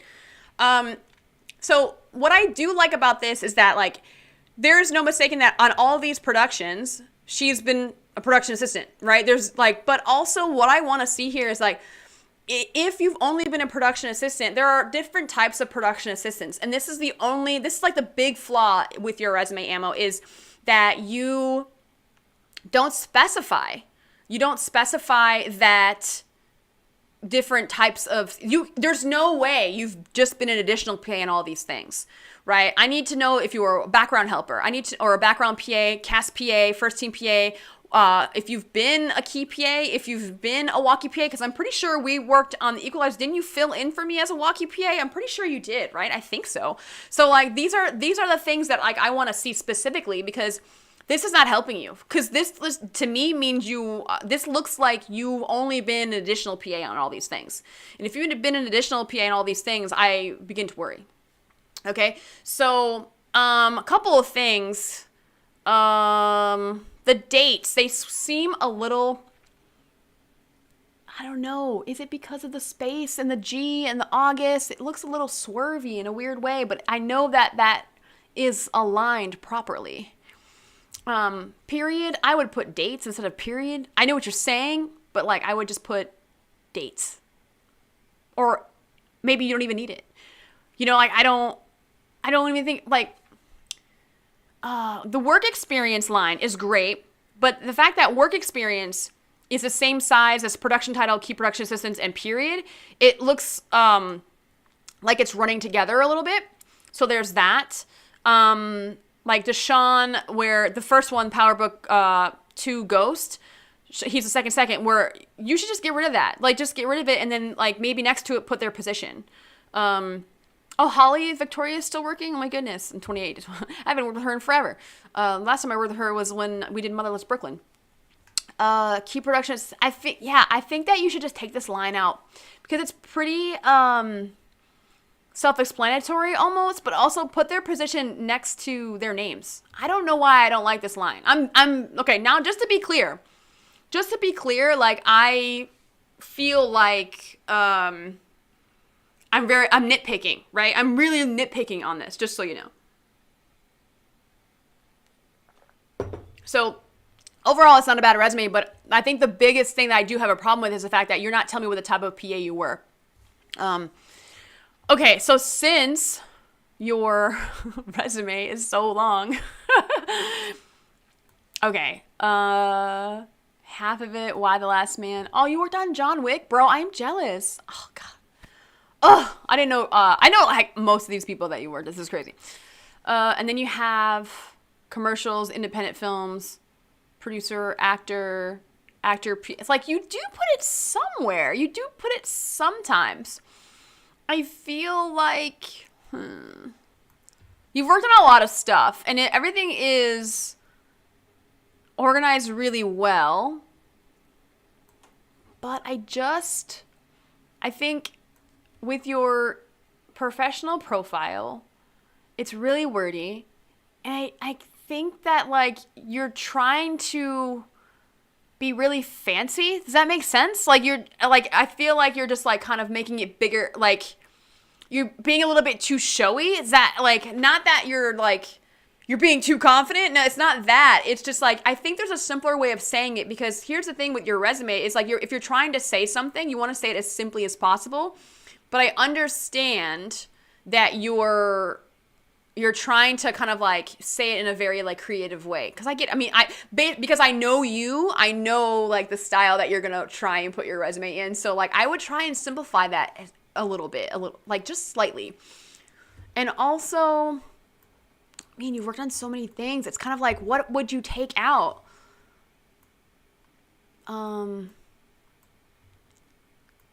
Yeah, you have room here to, like, if you moved all this over, you have two big gaps here where you can put, like, type of PA that you were, whether it's, like, additional, walkie, whatever. Like, you have space here horizontally to make it fit. So I definitely encourage you to have it. Get rid of this one line with the production title, key production assistants, and period, and you can put that you can put key PA right next to their name. But also, I would encourage you to put, like, either your second AD, especially if you knew who they were and you formed a relationship, because your second AD will fall a little bit, like, it'll have a heavier impact, right? It's like, oh, okay, the second knows who she is. You know what I mean? So I would encourage you to put, if you have certain ADs that you, that were on those projects that you felt like knew you. I definitely would encourage you to have your second seconds on there anyways, but maybe you might not want them on there. I have no idea. Okay, let's see. I'm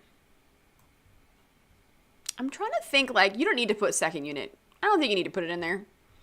Because then it's like, I mean, I understand what you're saying. You want to be like, it's that whole like giving too much information and selling yourself short. Like second unit, you still worked on it. Like I don't think that you need to put it. I mean, it's okay that you have it, but like I don't, I see second unit over everything else. That makes sense. Like over everything else, I'm looking at second unit like, oh, okay. So the second unit, the fact that you put those two there, like that, my eyes go there first, and that's kind of not good. So whatever, you need something to pop out here. And you have the opposite problem where your resume is so nicely organized that it's like nothing is popping out, where it's like, it's very nice, where it's like, I have to look at everything, but also nothing's like popping out at me. I'm going to go to the chat because she's saying lots of things. Okay. List your non-related work with job title, company, years. Below that, write a brief description of the job that highlight those. Yes, exactly. Joe, yes, exactly. Joe should be on every live stream that I do because he's just helping me so much with this. Okay, that's the thing. I've never had non-related work, even a summer job. Well, you don't have to have non-related work. Whatever you have worked on, just put it on there. Just put it on there. I don't care whatever, like your parents think, real job, whatever. It doesn't matter. Like whatever skills you have, it doesn't matter. Like you've gained skills from everything that you've done in your life, whether you know it or not. Like even if you were like, I was part of a track team, I was on a rowing team. Like I've developed certain skills because I was part of that team, or I developed certain skills because maybe I was part of some club or whatever. It doesn't matter. You have life experience. We all gain skills from everywhere that we are doing things. As long as it seems to me that you're pretty active, that you're like an active member of a community. So like you've gained skills. And if you don't have any idea of what maybe some soft skills are, there are hundreds and hundreds and hundreds. And I definitely encourage you to look into that if you're worried about your skills section. I think this is what was in, the initial question, I think.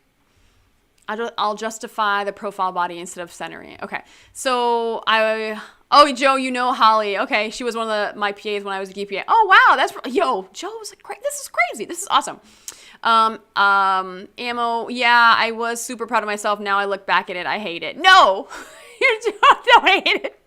I don't want you to hate it. I definitely am nitpicking. But definitely make it letter sized.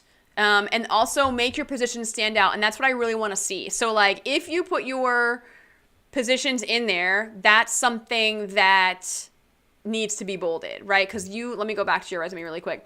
So like everything here is kind of the same font, same size, which I do love the fact that you have a different type of font. I love it. But the first two here, the Power Book and Prodigal Son, that's different font. It looks like those two lines. Am I tripping out? I'm tripping out. But I think that this different font. Make sure you have the same font throughout. Definitely add a column what PA type you were. And that will be bolded, and that will just like sell me your resume a little bit more. Also, let's see. I'm looking at your profile. Let's see. Experienced production assistant with diverse background, looking for a position that will enable me to contribute innovation and develop creative growth in the pursuit of a career in writing and directing. I don't hate it. Let's see. I don't know why the Prodigal Son, why does that look different? Prodigal Son looks way different than Emergence. There's something happening with those two lines that is like messing with your format for some reason though.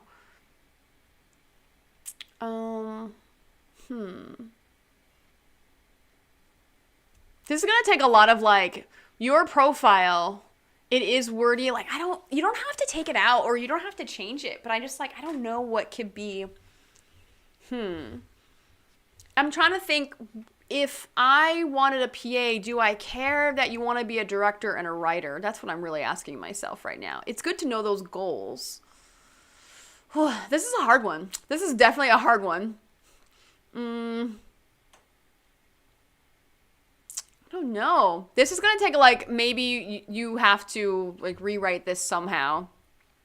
I don't know if anyone else finds her professional profile troubling or confusing or maybe too wordy or something. I don't know. Maybe just leave it in there.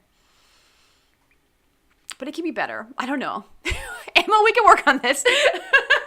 I'm like, I don't know. It's like, Let's see. Yeah, so definitely add that column in there. And then, I mean, you don't have a skills section. I would probably take some of these out, take some of your older things out. Like maybe when you start adding your 2021 work in, take some of this out.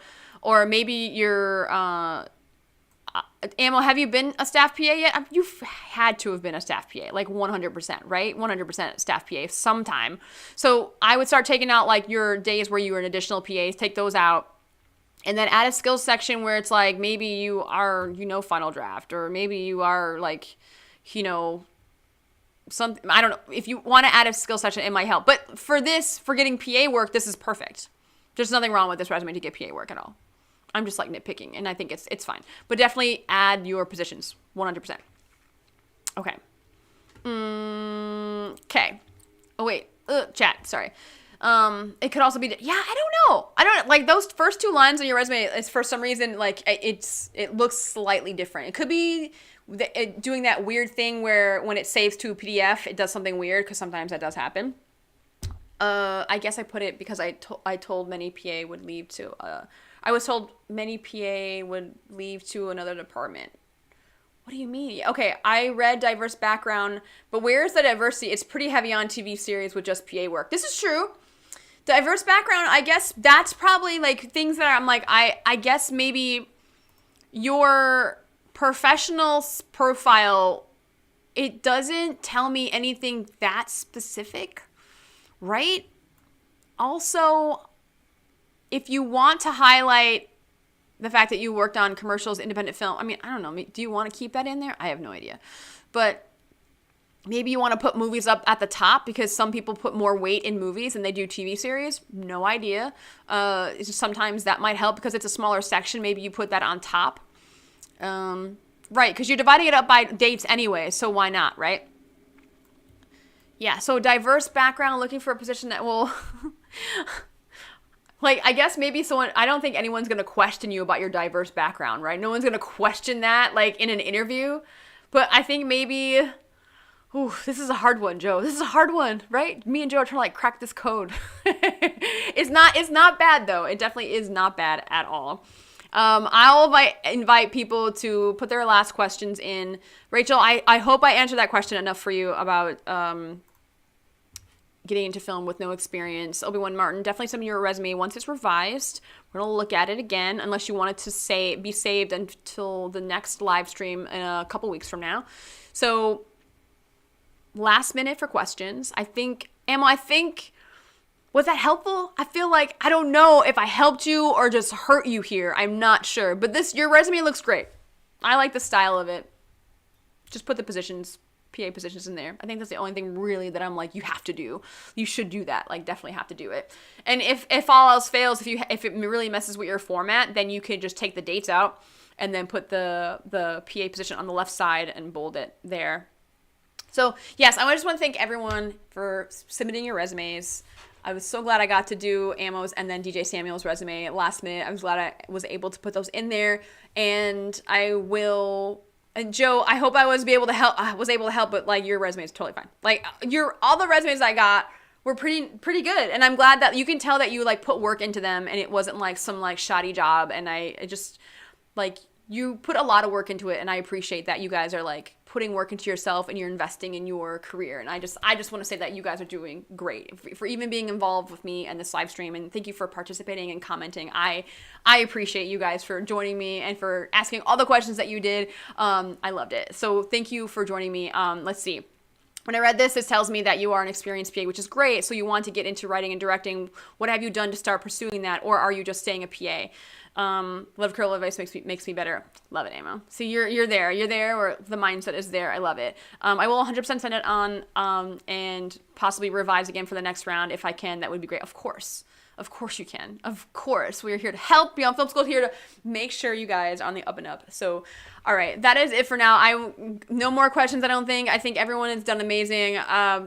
Stay tuned for the next one. I have no idea what my next live stream is going to be topic-wise. The next live stream, I don't know. I might be editing today, so I might be doing a live stream edit if anyone wants to come edit with me. I have some videos to edit. My last editing live stream was pretty boring because it was the Exhibit G, and that's a very specific video for people who are trying to learn how to do an Exhibit G, which that editing was not as fun as like watching me mess up over and over again and not saying my lines in that other edit. So if you guys want to join me for my editing live stream later. I'm probably going to edit in a few hours, but that'll be up. And I just want to say that my next few videos are going to be pretty cool because I shot 2 videos last night. One was filmmaker gifts. Now, I have not seen a video that talks about film gifts, people who work in film and gifts that you can get them that are like film related or something good for them. Like, I wanted to make this video. I had such fun with creating this video, making this list. So I think the filmmaker gifts one is going to be a really fun video to look at. That'll be out this week in a couple of days. And then after that, I did a review of film starter books. This was also another good video that I really liked making. So those 2 videos will be coming. My next live stream will probably be later today. Editing. I don't know. Can I edit and do a live stream? Oh my goodness. Meaning, like, I've learned that running Beyond Film School, I've learned that I can't do live streaming and shooting in the same day. It's too much. And I can't write and live stream in the same day. But luckily, I wrote those videos a long time ago. I shot yesterday, so today I'm ready to edit. So I can do live streaming and editing and no problem. But like, the things you learn as an entrepreneur and like being a YouTuber and stuff, it is like absolutely crazy. I'm glad I have more time because the benefits of being a DGA AD is that I don't have to work as many days to support myself. Thank God. Thank God. I'm just so blessed. I am so grateful I'm a DGA AD and I just get to do food for... Yes! Thank you so much, Obi-Wan. I have not eaten yet. I have not eaten yet. Yes, of course. You guys want to drop your socials and connect up, like, off of this live stream for sure. You can totally, like, this your information. I don't care what you put. That's fine. It's not going to block it as long as you're not swearing. It's fine. You can totally put any emails you guys want to connect with. Yeah, so... what else do I got going on? Oh, yes, my Set PA class. My Set PA class is now filling up. It is in February of next year. I'm going to be holding it in Astoria, Queens. I cannot wait to do my next Set PA class. Also, okay, maybe we're getting into the business of Beyond Film School, and since some of you guys are like, you know, and like Ammo knows me, but maybe Ammo could probably give me a little advice on this. So, I am on the advisory board for my alumni, right, at Buff State. So, like, I'm on the advisory board for the communications department. We meet, like, twice a year. And I offered up my resume. Thank you so much, Patrick, for joining me. Thank you so much for being here as well. Thank you. And during the meeting, I brought up that I would love to do a resume workshop for free for the students of my college that I graduated from, for my alumni. And I gave them all the information, and they're like, yeah, we'd love to do it. Do you want to do it for spring semester? I'm like, yeah, fuck yes, let's do it. And then they asked me what my fee was. And I don't know, one of my goals is to be a speaker. I love public speaking, and I love the fact that I can impact people for the better, and this is why I do live streams, because live streams actually help me speak better. And I remember the first live stream I did, I was a hot mess.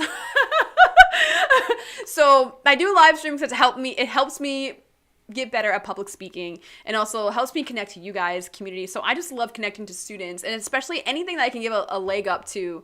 And that's why I offered it, because like the students, I don't want them paying for this workshop, especially because like I have to give back to the college that gave to me, So they asked me what my fee was, and I'm like, I don't know. So like being able to take the first step. Like, I'm going to be being a guest on more podcasts. I think I have like 2 coming up, which I'm super happy about. Like, I love being a guest on podcasts. Like, people are like, oh, you should make a podcast. Like, I'd rather just be a guest on multiple podcasts than be my own podcast. That makes sense? Like, I feel like I want to be in and out, and plus also I would need to hire more people. My boyfriend actually said this to me. He's like, you need more people to help you if you get bigger. Which is a fact, and that's like the next stage of Beyond Film School is like actually hiring people to help me run Beyond Film School, because I'm a one-man army right now. So there are a lot of things happening with Beyond Film School, and I'm like so proud of myself, and I just love the fact that it's just growing and I'm able to impact people. So a lot of things are happening, and so Rachel, I'll be motivated to finish my resume up and send it to you for the next live. Perfect. I would be happy to have your resume on here, Rachel, and I'm happy to help everyone. So thank you so much for joining my live stream. Thank you so much for being such a great like just in the chat and just being really, really great participants. Footprints Communication. I almost missed you. I almost missed your comments and stuff. Hi Amber, my name is Elsa, longtime subscriber from a different account. This live is great. I'm listening while I work. Can I still submit my resume for review today? If so, where should I send it? Okay, yeah, okay. Dude, I'll do one more. Okay, 2:59, 5 minutes ago. Thank you so much, Ammo. I really appreciate it. Oh, look at you. Okay. Let's see. So, Footprints Communication. I'm so glad I looked at your comment. I'm so glad. So you can send it at beyondfilmschool@gmail.com. We'll do one more resume real quick. I'm only at 2 hours and 4 minutes of a live stream. It's fine. I've done longer than that. Actually, I have done longer than that. So send it to me ASAP. I know the delay is like pretty dumb, unfortunately, from like the time I see it from the time that you actually see my things. Oh wow, it's a good thing I have an MBA.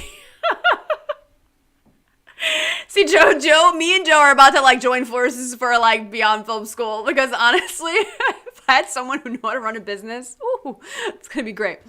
Okay, so definitely hurry and send that over. I will definitely take more questions in the meantime, and I will check my email to make sure.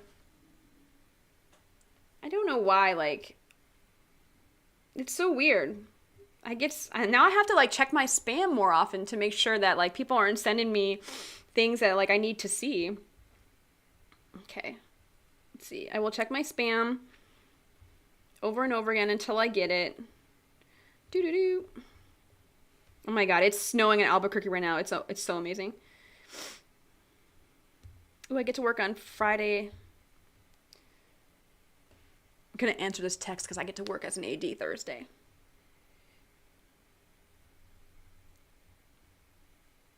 One of the really good things about being an additional AD is like doing background. I love setting background. Like I got a text the other day. I don't think I saw it in the chat anywhere. Did I see it?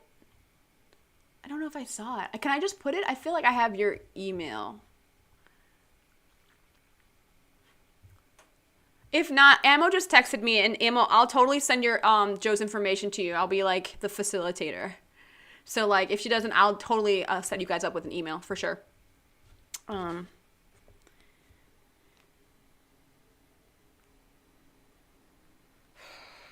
Uh-oh. Drama happening. Drama's happening. Okay. I love this so much. Thank you so much, Ammo. It's so sweet. All right, let's see. Let's check the email and make sure it's there. Thank you so much for having patience, guys. I appreciate this. I'm so glad we got that in there. Okay. I haven't gotten it yet. Oh, wait, Frank, I just got yours, too. Oh, my goodness. Frank, I just got yours. I hope you didn't leave. Oh, my God. I didn't see this. See, I hate how everything goes to my spam. It's so annoying. Oh, my gosh. Okay. I got Frank's. Frank, I don't know if you're still on. Let me know if you're still on. But I'll totally review it.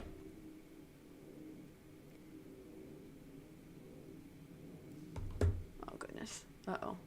There's drama happening. And Joe, I sent mine. Not sure if you got. I think maybe the chat is like not allowing it to happen. Ammo and Joe, don't worry. I'll connect you guys if the thing's not going through. I don't know why it's not going through. That's so weird. Okay, but I have Frank's email. Or Frank's resume, sorry. And I'm gonna, this is interesting. This is definitely a different format. I love this, actually. I love how every resume has such different formats. This is amazing. God, just like the differences, like the world. I don't know why. I love it. Okay, so I don't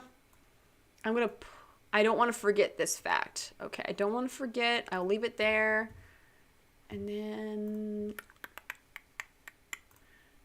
boop, boop, boop. I'm so happy I get to work on Friday. This is dope. Oh my God. I feel so blessed, man. Yo, if anything, if you guys are having trouble with like things in your life, I'm just going to get real talk. Like, man, gratitude, just being grateful for everything you have, focusing on what you have and focusing on like what you've accomplished, like it just makes, I don't know, my life just goes so much better. Acceptance and just enjoyment and focusing on, oh, look at that. That's pretty cool. Okay, we're going to get into this. Okay, great. It's just like, I don't know. Gratitude, man. People are like, yo, how are you so damn cheery and positive all the time, Amber? I'm like, I don't know. I just love my life and I'm just like appreciate it. I don't know why. I love life. Okay, so just so you know, you all know life in the military is very similar to life on films. Like, yo, facts. Joe, honestly, yes. Okay.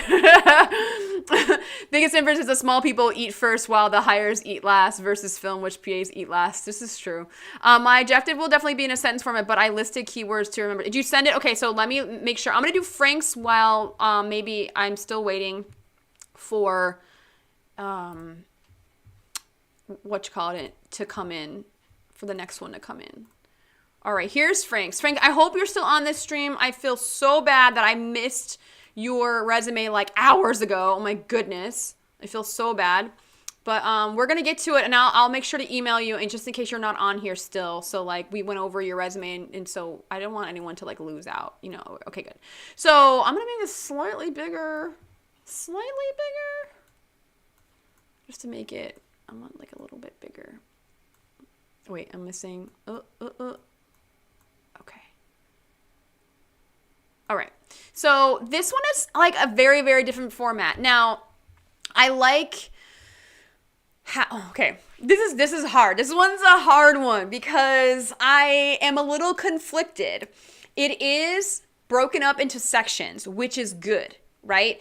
But also my eye does not know where to go.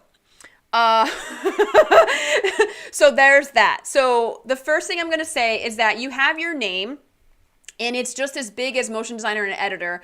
I feel like your name could be way bigger. Your name has to be the biggest thing on the page. Man, it's all about, this resume is about you, and you are proud of you. You are confident about your skills as far as I'm concerned when it comes to your resume. And if you're not, I don't care. Lie about it, fake it till you make it. Your name has to be big on the page, okay? So there's that. Make sure your name is big, nice and big. And then maybe on the next line, or maybe like you put your name nice and big over on the left side, and then maybe put like on the other side, motion designer and editor on the other side. But there's got to be a way to make this stand out a little bit better instead of just making it center. The next thing is that your information, your contact information is a little bit small. I don't know what, it looks like it was the smallest font. You guys can't really see that, but I can see it on my end as far as like what I was able to see on his resume. It's a little small. Also, you put your physical location. Again, you do not need your physical address on any resume. The only people that need to know where you live are payroll. Okay, people who are sending you checks. And I do not, like, I never say that to anyone else. Like, I never stray from that. Like, no one needs to know your physical address, because here's the thing. You may be in Jersey, right? I believe you said you lived in Jersey. And because you're in Jersey, people who are hiring outside of New York, or people who are hiring inside of New York, for some reason, when I tell people that I'm from Jersey, they think I'm coming from fucking Narnia. Like, I don't know why. But when you say you're from Jersey, or you put on your resume from Jersey, people who are in New York, in the boroughs, for some reason, they think that your commute is something that you're not going to be used to in New York, or something that you're not prepared for. So here's what I'm going to say. If you are someone who is maybe from Chicago and you are looking for work maybe in like St. Louis or New York or whatever, and if you are willing to travel, or like a friend of mine, Vanessa, also a past Set PA trainee, she is based in Boston, but she takes work in New York, right? And the reason why she takes work in New York is because her husband's family lives in New York. So she can actually stay at her husband's family's house. Now, her commute, if she put Boston, whatever, on her resume, the people in New York are gonna be like, you're not from New York. Why are you putting it in for this job? They don't need to know where she's going to be staying. So even though you're from New Jersey and people think that's so much closer, I will be the first to tell you, people who live in the boroughs think that getting to and from New Jersey is like a crazy mountain to get over for some reason. So don't put your physical address on your resume. There's so many things that happen because they see that you're not from anywhere in the boroughs if you're trying to get work in New York, okay?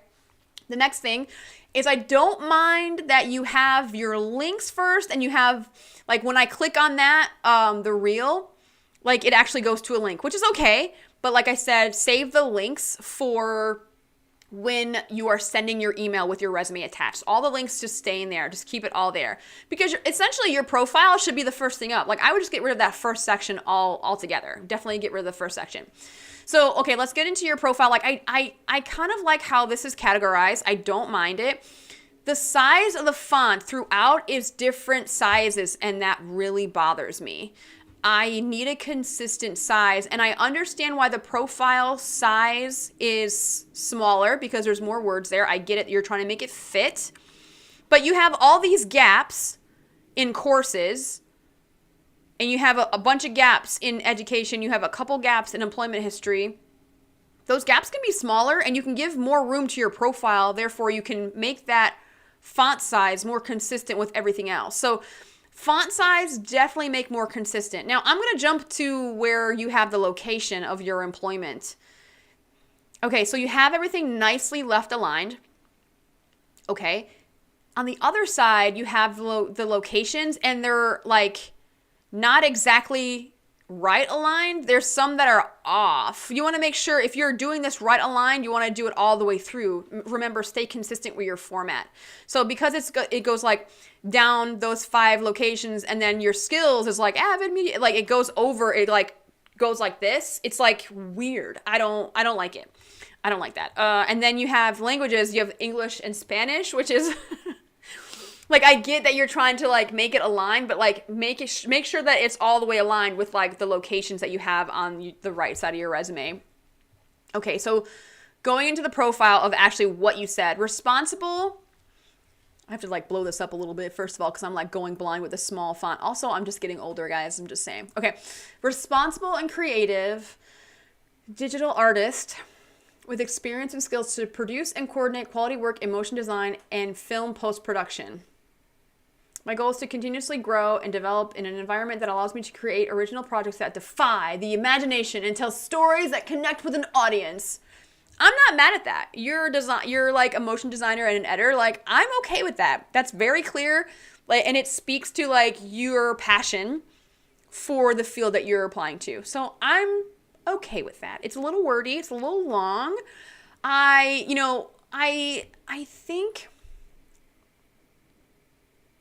think you can take out responsible and creative because you're creative. That's like a given. I think responsible is kind of like, you don't need to put that either. So you can take out responsible and creative, get rid of those 3 words. That actually frees up some space for you and actually makes it less wordy. Let's see, coordinate quality work in motion design and film pro. My goal is, we can take out some more words. My goal is to continuously grow. I like that. That says a lot about your personality and you wanting to just be better, which is awesome, and like continue to just grow as a person. That's lovely. Develop in an environment that allows me to create original projects that defy the imagination and tell stories that connect with an audience. I'm not mad at this. It's very clear what you're trying to achieve here, and it's very clear that you have a passion for it. Okay, so moving down to employment history. Why can't you just call that experience? Why are you calling it employment history and not experience? Because you're a motion designer there. I would probably take out the public affairs and video production specialist. Well, that's you. See, like, you have been in the military as well, and I almost didn't see that. And I think that should be highlighted some way. Like, it's got to be more prominent somehow. It's not coming, like, I almost didn't see that. If I skimmed this over, I would have missed that you were in the Marines. And I think that's such an asset for you. Like, it's such an asset that you were in the Marines. It tells me a lot about who you are and a lot about your discipline and your leadership and, like, just a whole lot about you if you're part of the Marines. Like, and then you're able to kind of, like, go the extra mile without saying you're going to work extra hours like our DJ Samuels. Freelance motion designer. Okay, the big problem I have with this, a lot of people make this mistake. Freelance motion designer, video editor, self-employed. Now, if you're freelance, that means you've worked multiple projects.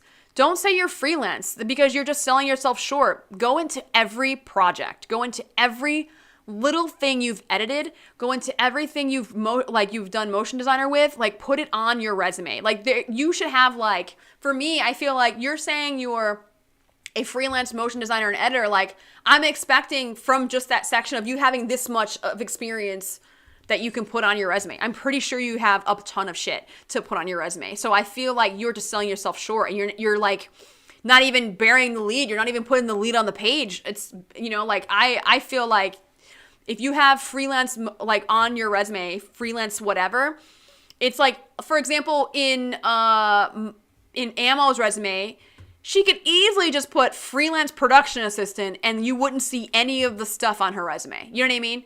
That's like, I'm freelance. I'm DGA AD, but I'm also freelance. Like, we're all freelance. Like, I think the only time you're not freelance is like when you're working for like NBC or something like that, and you're like one of the executives in the office. So we're all freelance. List every project that you've worked on, every music video, commercial, whatever thing that you've edited or done motion design with, put it on this page. And then you can get rid of some of this other stuff or condense it and make it into other sections. Because I feel like you have a lot of space that you can utilize here. You have a ton of space that you can use. So education, like, and for Celeste with her certifications and her university, like, this is separate. Like, he's got his BFA and then certificates and like certain things that you want to make sure that is seen, which is good. You separate a little bit and that's fine. Certificate of completion of electronic journalism, like, I think maybe, you have to definitely utilize space horizontally a little bit more, because once you put all your freelance stuff in there, you're going to run out of space vertically, and the big holes underneath profile and employment history under education, like those big holes you can use for information. So like, just keep that in mind. For your skills, I do like how you outline all your software, and you can, and this is, so, okay. This is great. You put skills, but you're mixing your hard skills and your soft skills together, which is fine, because I can clearly see you go into avid media composure, then you communication skills, fast learner, self-motivated, color grading. Like, you just like mix it in, and I don't think you should mix in your soft skills and hard skills. They should be like two separate areas, or like hard skills on one side and then soft skills on the other side, or whatever. Like, you don't want to mix those in. I want to see those clearly. So maybe a little bit more hard skills in there too. And let's see, courses, hobbies, running. I wish Frank was still on here. Is he still on here? Let me see. Let me check the chat. Okay, Joe. No, I think I missed Joe. I think I missed Frank, unfortunately. If anyone has ever thought of moving to Ireland permanently for work, I mean, we had Game of Thrones and Star Wars. Location is sort of important here due to budget, tax relief for hiring local crew. Oh, look at you, like offering up jobs to people. That's awesome. As someone in the military, your certificate of completion is assumed since you already listed your job in the Marines. Okay, that's good to know. I'm glad you shared that, because I literally had no idea. That's good, because I didn't really know what I was looking at, to be honest with you. So I just took it as, okay, journalism, public, like, that's great. So at least I know that now. So, but I had no idea that certificate of completion had anything to do with him being in the Marines. Does that make sense? Like, it didn't come across to me. So maybe we have to make the connection somehow. We have to like somehow know that one is related to the other. For me, it didn't come across. So I'm definitely missing something. So I'm glad that you said that, Joe. So for courses, animation, design, I mean, Frank, I'm going to email you and definitely let you know that I did this live stream, because I think he got off the live stream before I got to his resume. Unfortunately, I'm sorry. But when I email you, I have to let you know that, like, once you put those freelance gigs in there, like, that is going to be the money maker, man. That's going to be the thing. So I am going to tell him to resubmit this and be like, yo, list those things out. Resume is going to be completely different. So I'm going to move on to my next one. Footprints, communication. Okay, I'm going to get that resume really quick. I'm so happy to be doing this. Oh my gosh. Let me just refresh. Hopefully it did not go to spam, or maybe it did. I have no idea. Okay. Okay, Elsa. Great. Oh my God. Elsa, you gotta send me a PDF or I'm gonna kill you. Oh, but luckily I can probably, oh my word. Elsa, we have problems with your resume. Y'all. Footprints Communication, are you still with me? Are you still with me? Did you make it through the Frank's resume? Because we got some things to talk about. We got some things to talk about. And I can't even put it on the OBS because it's her resume, guys, is 2.5 pages. I can't. Always, always, always. First of all, send your resume in a PDF format. Never, ever, never, never, never, never, and I mean never, send your resume in a Word doc. Do not ever do that. It's like blasphemous, okay? Don't ever send anything outside of a PDF. Okay, so I don't even know what I can... I can't even... All right, I gotta take this all in. Footprints in Communication. I hope you're ready for this because this is gonna be a doozy. All right. Okay, Randy, you can send yours. Randy, you can. Man, I don't know if we're gonna make it. My voice is starting to hurt. I have to get more water. But if you all allow me to get some more water, we're gonna do one more resume after that. Okay. Yes. Okay. Good. So Footprints Communication. We got a lot of things to talk about, Elsa. Okay, I'm gonna, oh gosh, I don't even know how, okay. All right. A brief moment while I get some water while I just like digest what her resume just looked like, because we got some things to talk about.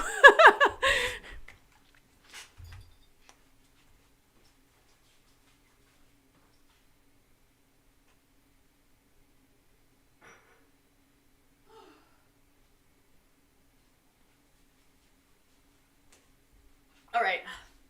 I came back with a different glass, guys. Continuity here. All right. Okay. My voice is starting to go, so like I have to make sure I'm projecting properly not to hurt my vocal cords or whatever. I had an AD once tell me that like there's like certain like inflections or something you got to do. I don't know. Okay. Let's refresh this. Hopefully I have the PDF. Hopefully I have it. I don't know if I gave you enough time, Elsa. I'm sorry. Okay, I'm gonna put this here and hopefully it opens. I don't know what's open with. Oof. See, this is why you don't send it in a Word doc, because I don't have Word on my computer because I don't want to deal with that. I use like Google Docs now. Like who the hell... do people use Word still as like a whole separate software on their computer? Because I don't. I do not. Okay. Let's see. In the Army, I help build resumes for soldiers who are returning to the civilian world. I do enjoy it. Yeah, right? It's so fun. I don't know why. People are like, yo, Amber, you're a weirdo. But I love doing this. The fact that I'm just like helping, oh, I love it. It's like transformative or something. I don't know. All right. So a couple more minutes. I'm going to wait for... Randy Constance, so if you want to get it in there, send it to beyondfilmschool@gmail. So just really easy, beyondfilmschool@gmail. Super easy. Okay, great. Perfect. Okay, I don't know, Footprints, like Randy might beat you because his got to me before yours. Or Randy, that could be a female's name actually too. Wait, see. Let me look at the picture. This is a guy? That's a guy. Okay, good. All right, Randy. Oof, three pages. Woo wee. Woo. Okay.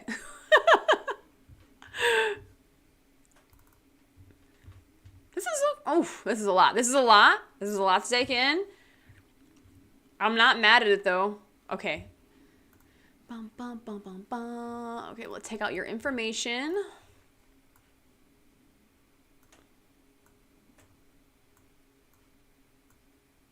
I'm going to leave that in there sort of, so you can sort of see.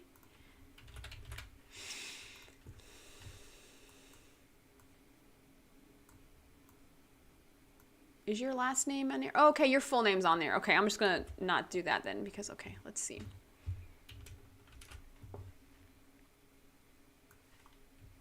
There are definitely some things to talk about here. This is good. This is good stuff. Okay.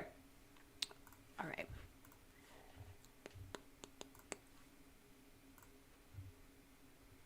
Rainy C. All right. Wait. Okay. Wait. Okay, I'll do that one more time then. Hold on.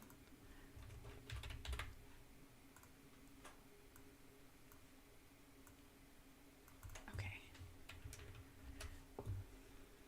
Be with you guys momentarily. In like 30 seconds, you'll have the resume up there, the new one. Okay.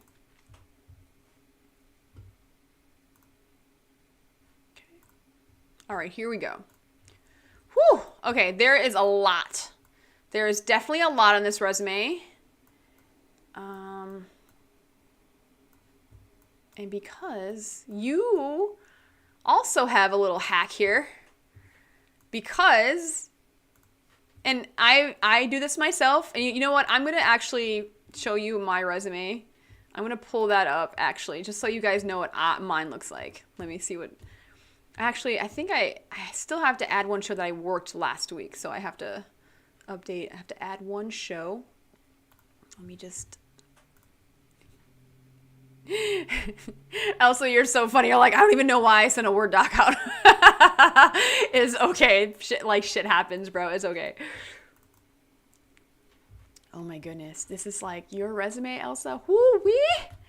I cannot. Okay. Sorry, you guys can't see what I'm seeing, but like I cannot wait. Okay.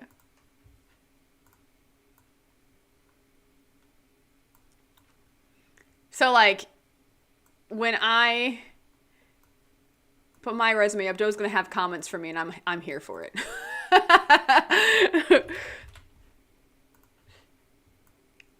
But my resume is like boring, and it's like never gonna change. So like maybe I'm stubborn. I don't know. Okay, I have. Oh man. All right. Oh man, this is just. This is painful. I can't. Okay. All right. Let me pull up my resume now. All right, where is my resume?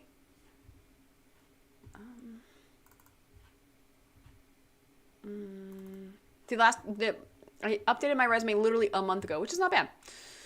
Okay.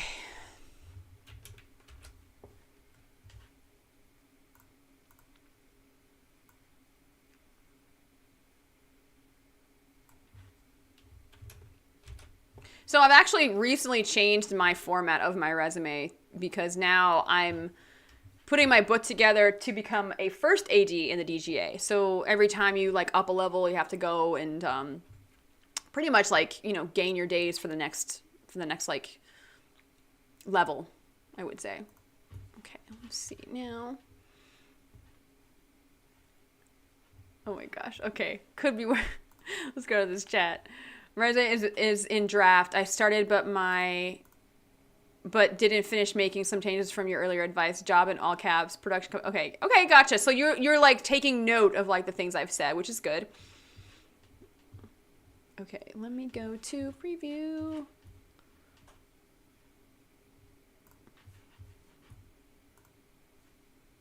We'll save it.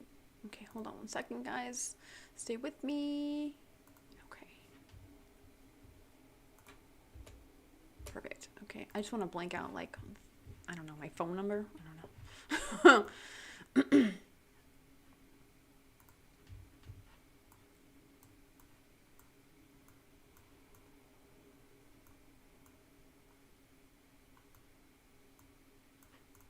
Okay.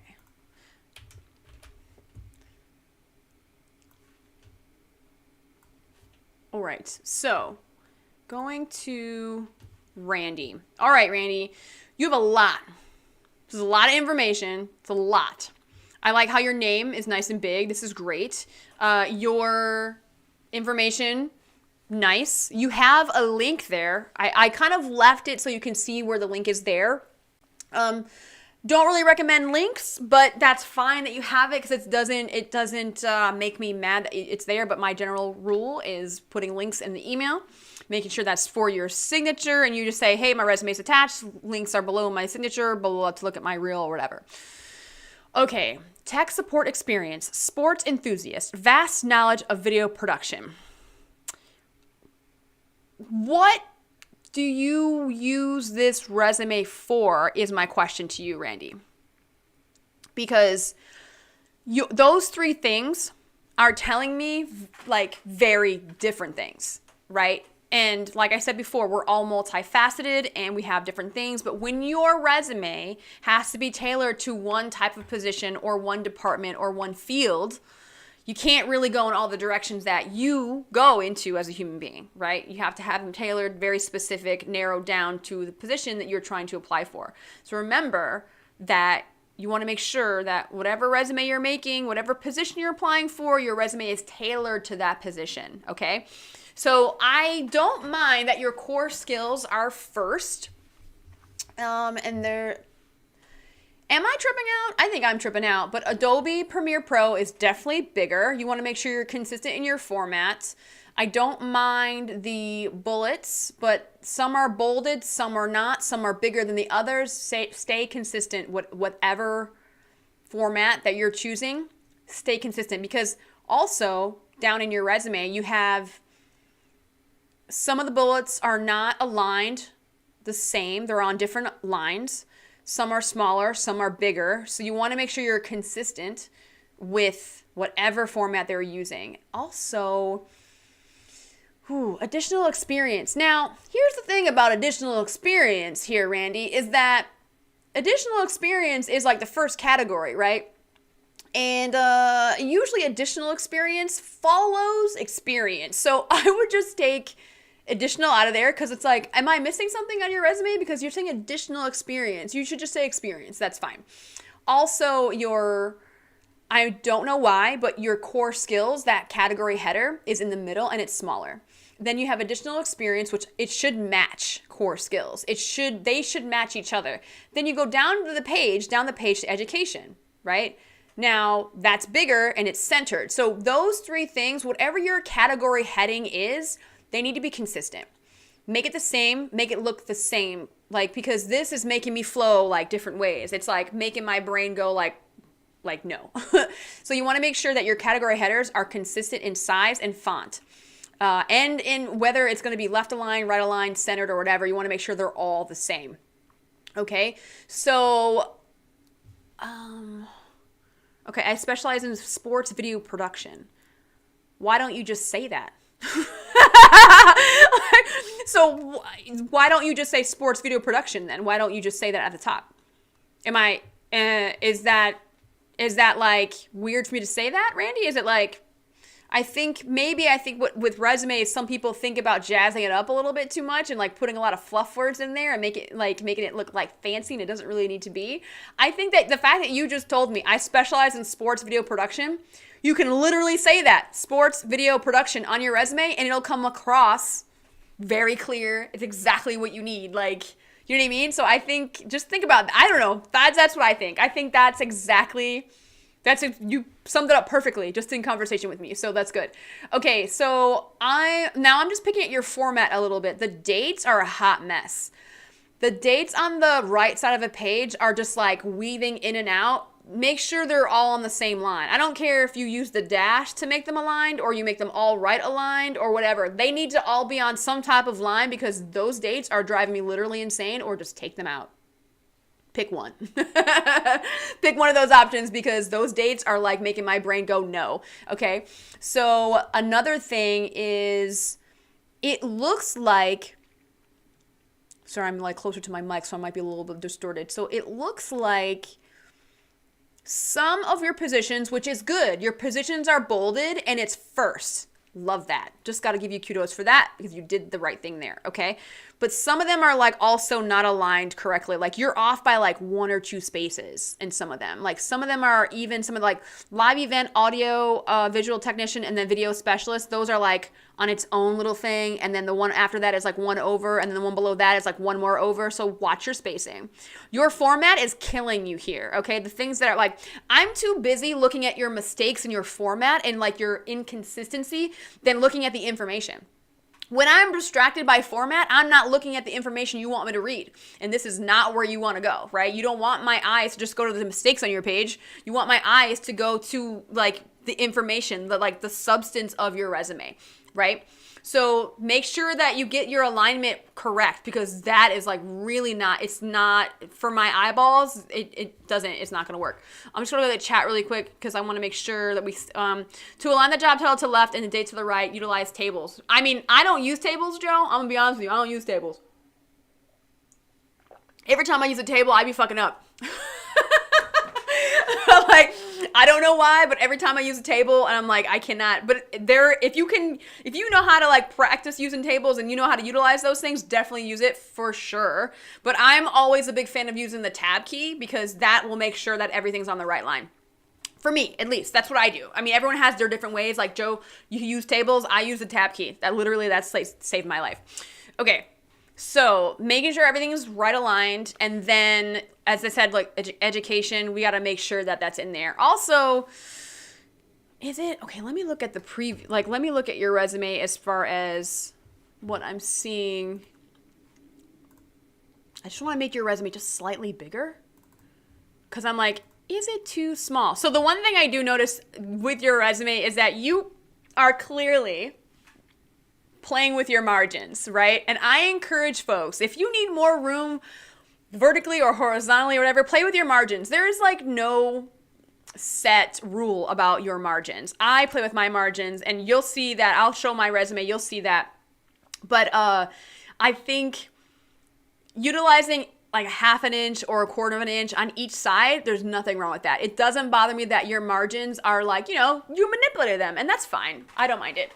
Also, I'm just noticing this now. The A in additional experience is like outside those lines, and it kind of bothers me a little bit, just slightly, just a little bit. Not that big of a deal, but the fact that it probably should be centered like core and education. Sorry, I'm just so distracted by the fact that those aren't consistent. Okay, I'm gonna make this a little bit bigger now. So we talked about the dates. Education's at the bottom. That's totally fine. We like that. You went to Full Sail. Oh, look at you going to Full Sail. I like it. People who come from Full Sail, I like you guys. I've worked with many people from Full Sail, and I'm never disappointed. One of my PA trainees from last February, Mike, he was also from Full Sail, which is great. And he's like, I got him on a couple sets. I'm very proud of him. I think he's working in the office now, some show. I'm not sure. I have to like get updates on my trainees. Okay. There is a lot happening here, and you have bullets, which again, we have to work on the format of the bullets, but the more words on the page, the more distracted I am, if that makes sense. And if I am overwhelmed by all the things you have on your resume, just on the bullet points alone, like you need to be concise. Be concise, be short with the bullet points. Like, you start out really heavy-handed and then you kind of work your way down and it gets a little better, which is good. Like something like at the bottom 5, the bottom 6, that's okay. There's a little bit more space to breathe, which is good. But then like you have, let's see, wouldn't you put performs? Because you're present tense, right? Because you presently do that. Performs manual testing of Mac and PC desktop applications, prioritizing new feature testing, regression test. Oh my God. Why? I'm already done reading this. I already don't want to read. I don't. Okay. Oh goodness. Let's see. Regression testing, production release sign off as needed throughout the release, assisting with testing web-based applications if or as needed, such as browser compatibility or minor. Oh my God. Y'all, like that's too much. That's very wordy. And I just don't care. I don't know why I don't care. For some reason, you can just take that out. I don't know why I don't need to see it. I feel like you can talk to me about that in the resume. Am I wrong here? Am I wrong? Like maybe put like, you gotta sum up your job in like one sentence. I think that you go too into detail here. Give me the broad strokes. If you know you gotta like nitpick and like pick out a lot of different things, just give me the broad strokes here. You know what I mean? Like give me like an overall what you do with that job. Quality control specialist. I already know what you do. You don't even have to give me the bullet points. I literally already know what you do. I know what a quality control specialist does. Let's see, live event coordinator. I already know what you guys do. Like a lot of this stuff for me is a given. You don't need to spell it out for me. And I think that's, also, oh no, that's because you have more, like some of them have spacing, like your bullet points have spacing and some don't. Like, for example, the single lines under event coordinator, they're closer than the lines of video specialist. So you want to make sure you're consistent with your lines, okay? Like this is another I like when there's a little bit more spacing in between. That looks nice. It's like breathes in a little bit more, but also I don't mind it closer together either. Just whatever you pick, make sure it's consistent throughout, okay? So a lot of these things, you don't even have to explain yourself. Here's the thing, it's like once you start taking out some of this stuff that you don't need, like I know what a podcast host producer does. I know what production assistants do. I know what a board operator supervisor, like I know what all these things do, right? You don't have to spell it out for me. Especially if I'm looking for someone like you, I know what you're going to be doing, right? And I think with PAs where they have to spell out their duties, and I'm like, no, I know what a walkie PA does. You don't have to spell it out for me. I know what a first team PA does. Like, you're good. Like, I don't need you to spell out that you walked, so-and-so to cast, or you got them through hair and makeup. You know what I mean? Like, you don't have to over-explain. So I think this is not a bad resume. There's just a lot of formatting stuff that you have to just get on top of. And then take out some of the if you feel compelled to put one bullet point each, you have the room, but then also let it breathe a little bit. Make your font just slightly bigger, like maybe 1 point bigger, and then like your position 2 points bigger. Okay, just make that pop out. What you're already doing is great. So I'm just worried about you just letting it breathe a little bit. And then your skills section, I don't mind it, but also you don't have any soft skills in here. So maybe with the room that you're going to save with all those bullet points, maybe you put a soft skills section. Your core skills are your hard skills, and maybe at the bottom you put soft skills somewhere. I don't know. It's up to you. I think you have a lot of options here. Overall, not a bad resume, but definitely your format's killing you right now. Like just the small, making sure your consistency is on point. That's what's killing you. Okay. So Randy, I hope that was helpful. Let me know if that was helpful. I hope so. It wasn't that painful. I hope it wasn't that painful. Okay. Going into the chat.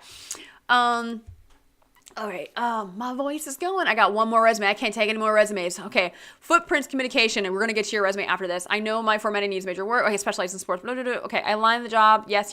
Sailor, we in the house. I would summarize. This is from Joe. I would summarize the bullet points into skill sections and create another section called software. Yes, but exactly. And that's exactly perfect. That's exactly it. So, exactly. So we're on the same page. Like soft, hard skills, like the software. I'm a big fan. If you are you have a job where it involves a lot of software, and I did that too. When I had an editor resume, I had a software section. When I remember the resume I sent when I first started to live in New York City, and that one resume that one email that changed my life. I have a copy of my resume, and I had a camera section, an editing section, which you shouldn't have a camera, editing, and all these things together, but I had a software and a camera section, all the cameras I used on a camera resume. So that's something you should think about. So the software section is also something really good. I think I'm saying the word section too much, because now I can't say the word section without messing up whatever comes before or after it. Okay, so okay, Randy is saying, okay, it's Randy 2.0, Randy 1.1 was a 10-year customer service. Okay, all right. All right, so let's get into, I'm going to put in, hopefully it's the right one. We're going to put in Elsa's resume. I think this is my resume, actually. Yes, okay, we'll look at my resume in a moment. That is not it. Okay, this is Elsa. I can, okay. So, now, Elsa, footprints communication. What I have to say to you is this. First of all, one page only. You got a lot. You got a lot to cover. And I'm only putting the first page on here because I can't do 3 pages, boo-boo. I can't do 3 pages. Listen, look, the fact that you have to put continue down at the bottom tells me We can't have this. We cannot have continued at the bottom of her resume, y'all. We can't do it. Okay.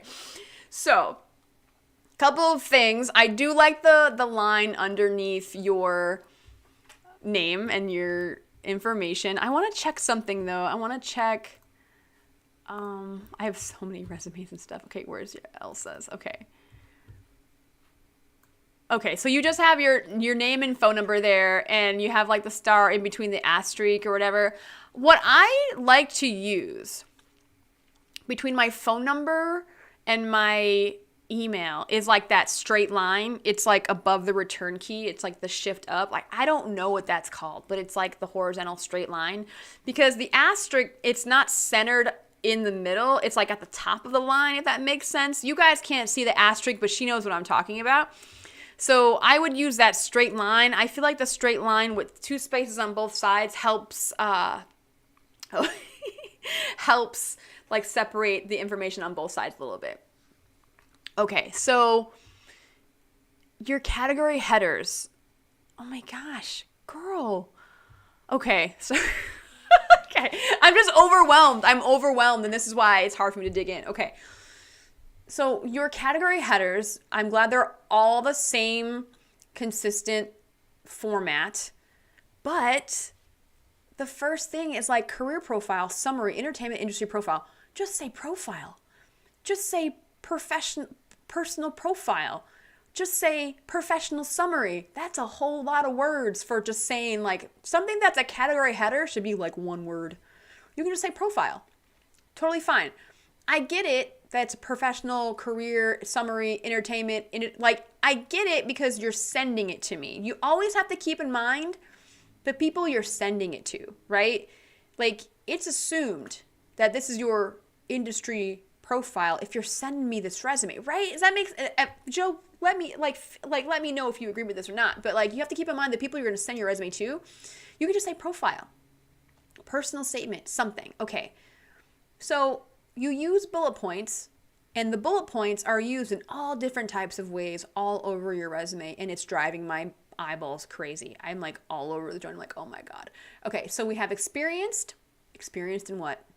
You're just saying experienced. What are you saying experienced for? You can take that out because your experience section is going to tell me that you're experienced. So you can take that out right now. Let's see, multifaceted. We don't want you to be multifaceted. Remember, on your resume, you got to focus on one thing. You can't be everything that you are on your resume. You got to be one thing. Okay, so take that out. Entertainment industry professional. Take that out because if you send me your resume and I'm hiring you for something in entertainment, it's assumed you're industry professional. So take that out. Looking to further diversify. I don't really know what you mean by that. Take that out. With multi-focus opportunities. What does that even mean? You're giving me so much fluff. You're talking too much. You're giving me too much. In the film, it's just too much. It's like, okay, and then you have another bullet point, and it's like a paragraph. Dynamic and established artist, manager, tour manager. It is like you are going overboard with telling me everything that you are as a whole person. The first thing I'm going to tell you is this, is that when you make your revision for the next live stream, because you're going to redo your resume, Footprints. You're going to redo your resume, Elsa, and you're going to be on the next live stream, and we're going to be like, oh my God, night and day. And I'm going to compare, look at the two things. It's going to be amazing. You are going to make sure that you focus in on one field. Because if you're a casting director, and then let me look at the other things you have on your resume. Now, this will just be a little bit too personalized for Elsa, but let's see. The next thing, you have assistant to the director, casting director, production coordinator, production assistant, script supervisor, production assistant, assistant to producer. You have so many things going on. Now, this is the problem. I don't know where you are in your career, Elsa, but this is the same problem that I had. And I just spoke about where like my first resume out the gate was like, I had camera experience. I was an editor. I was an assistant director. I was a set PA. And I had it all in one resume. And you know how many job offers I got from those resumes? Like nothing. It looked great, but you need to tell me that you're an expert in something on your resume. And then what you're going to do is you're going to have a casting director resume. And then you're going to have a production coordinator resume. And then you're going to, or like a production resume where it's like a producer's assistant and production coordinator kind of go together. So like production resume. So you're going to have separate resumes to kind of like separate this info.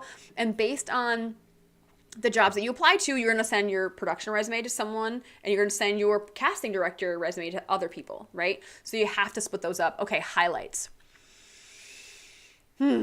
I don't mind that you put highlights, but man, it's really hard to highlight when you like highlighted some things up there that I didn't want to read. And it makes me think that I haven't even read anything in highlights. And it makes me think that this section is going to be like nothing but fluff. And I don't want more fluff. So highlights, strong written and oral communication skills. Okay, analytical problem solver. Okay, like that. Team player with excellent interpersonal skills. Okay, I don't like team player. For some reason, team player is seen to be so negatively. Joe, please let me know your opinion. If you're still on with me, Joe. Joe's been with me since the beginning. I don't like when I see team player on there. I don't know why, but it really gives me negative feelings. It gives me like, I don't like you. Does anyone else feel like that when you put team player? Team player is not really good to have on your resume. There are other ways to say that because team player seems like that corporate speak that I don't like. And if you're working in film, we're not corporate. Right? Team player with excellent interpersonal skills. I would just put excellent interpersonal skills. Like, I like that. And I would just put like strong communication skills. You know, communication skills can go written, oral, verbal. Like, it doesn't matter. You can just put strong communication skills. Like, we need to take out the extra words that you don't need. Like, I don't want to say like trim down the fat, but definitely trim down the fat. Like, you're putting you're putting too many words in there where you don't need them. Like, you're already saying it. So like, simplify.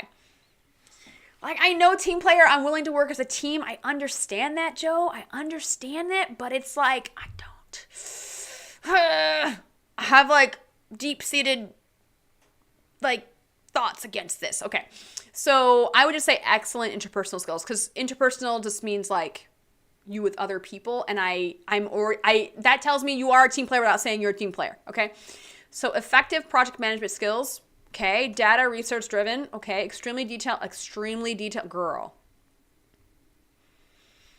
If you're that detail oriented, your resume does not tell me that because of all the things that are missing on your resume as far as the details are concerned. Because if you were detail oriented, your bullet points would be aligned all the same. If you were that detail oriented, you would be like, your resume would do different things for me. So I think that detail-oriented is very overused on resumes, so I never put it. And I do not recommend anyone putting detail-oriented on their resume. I know some people like to point that out. They are really into details and they are meticulous and they can see the small things. But I don't think that putting detail-oriented on a resume is to anyone's benefit. I don't think so. Highly proficient organizational skills. So you can just put, okay, like you're really like, I am amazing at this thing, and I get it. You want to make sure that it's clear that you are very, very good at those things. I get it. Efficient in fast-paced, changing environments, motivated and self-directed, result-oriented and driven. Okay. Here's the thing, is that I like the things that you say in highlights. And I already like the person you are. I don't even know who you are, but I like the person you are. So maybe the fact that I have good feelings about you off your resume, maybe you can keep the highlights the way they are. That's fine. Definitely the stuff above highlights, I would take out because it's not really telling me anything there. And like, if you want a personal statement, just take that first, that sole bullet point on the right side, dynamic and established artist. You can put that in like 2 lines all the way across, and you don't have to make that a bullet point. You can make it stand alone in like a little like a tiny paragraph. Let's see, experience. I like how your dates are all kind of like organized and right aligned. That's good. So the one thing, yeah. So you did notice this where like you're putting your company first.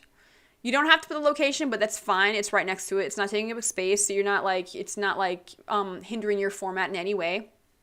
I like how you put your associate producer in caps and you bolded it. That's perfect. But I would probably what I would do is I would move associate producer up 1 line and share the line with the company and then move that over a little bit and it would like fall underneath experience and then you're saving a line and it kind of like makes it a little bit more, it can breathe a little bit. I can gather what an associate producer does. So like you don't have to spell it out too much. And then like right next to that, I would make sure that the title of the project that you were an associate producer on is known. So you coordinated interviews with subjects, scout locations for interviews, operate B-roll camera, coordinate, executed administrative paperwork. Okay, so the title of it is the one in is, I think that your position needs to be bulleted, and because you put the bullet underneath it, but there's only one thing there. So I think if you reverse that and you bullet your jobs and not the things underneath it, because it's not. Because I think what's happening here is that because you have crisis and tribulations, right? So I want the title of that to be right next to your name. I think that's a better way to go. I think this is like a better way to go. Putting the title next to it, and then documentary about like you don't have to put what it's about. You can just put like associate producer, name of the production, and then documentary. You don't have to put like the log line. Okay, so because then, I mean, when you're in an interview, you can talk about what that project was, and that's fine. You want to make sure that you can leave something to talk about in the interview.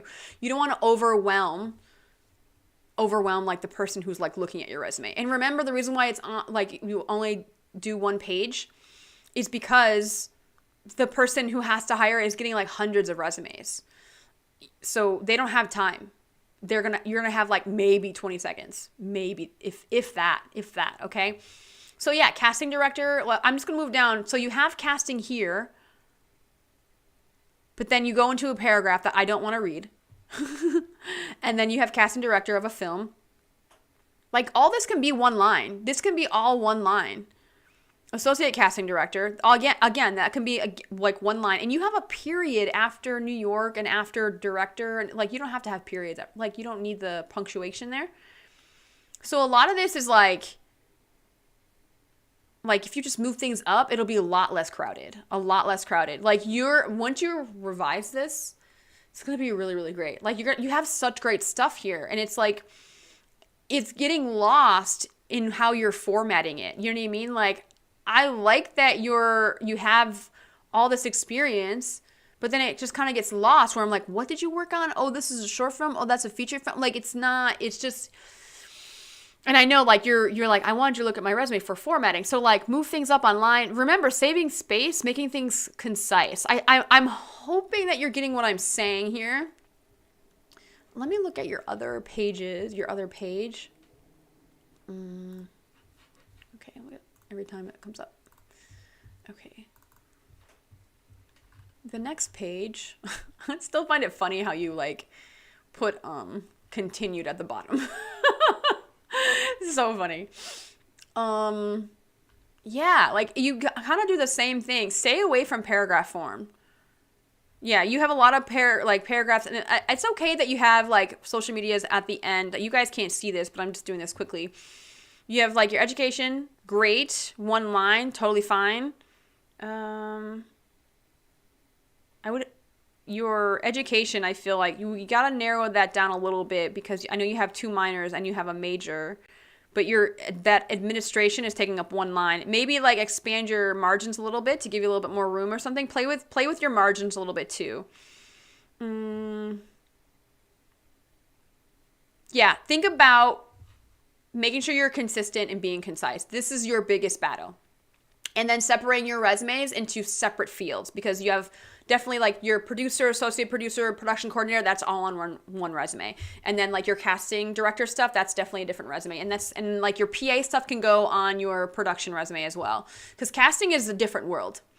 So definitely your casting stuff definitely has to be on a different one. Because if it's different. It's like kind of like if I'm a set PA and I'm an editor, 2 different worlds, right? 2 very different departments. So just look at it that way. I hope that was helpful. Okay. Right. 1 bullet for each sentence of that description. Move title next to it. Yes, exactly. Perfect. Yes, definitely. I get what you're saying. Okay, good. I'm glad this is helpful. Your resume was so overwhelming, but like the good thing about it is that you give me a good vibe from your resume, and I'm like, sometimes I give people grace. I'm like, I like what they're saying to me. Their resume might be a hot mess, but I still want to work with them. So sometimes that might work in your favor. So if you guys want to see my resume, what it looks like, I'm going to share it because this is what I use. Like literally my perfect resume. Not perfect resume, but like the one I use all the time. So this is what I work with, and my big thing is that since I'm DGA, like I have to decipher my DGA experience and then my indie experience, but also I wanted to make it known that, I have first AD experience. I have, like, it's very, very, very obvious that I have AD experience, and then I have the things, and then I have the people that when you start getting more and more experience, you want to make sure that you have your first and your second and your UPM or whatever above you and like the company you worked for. So this is like, I know for me, my, oh, thank you so much. Thanks, Joe. Thank you so much for that.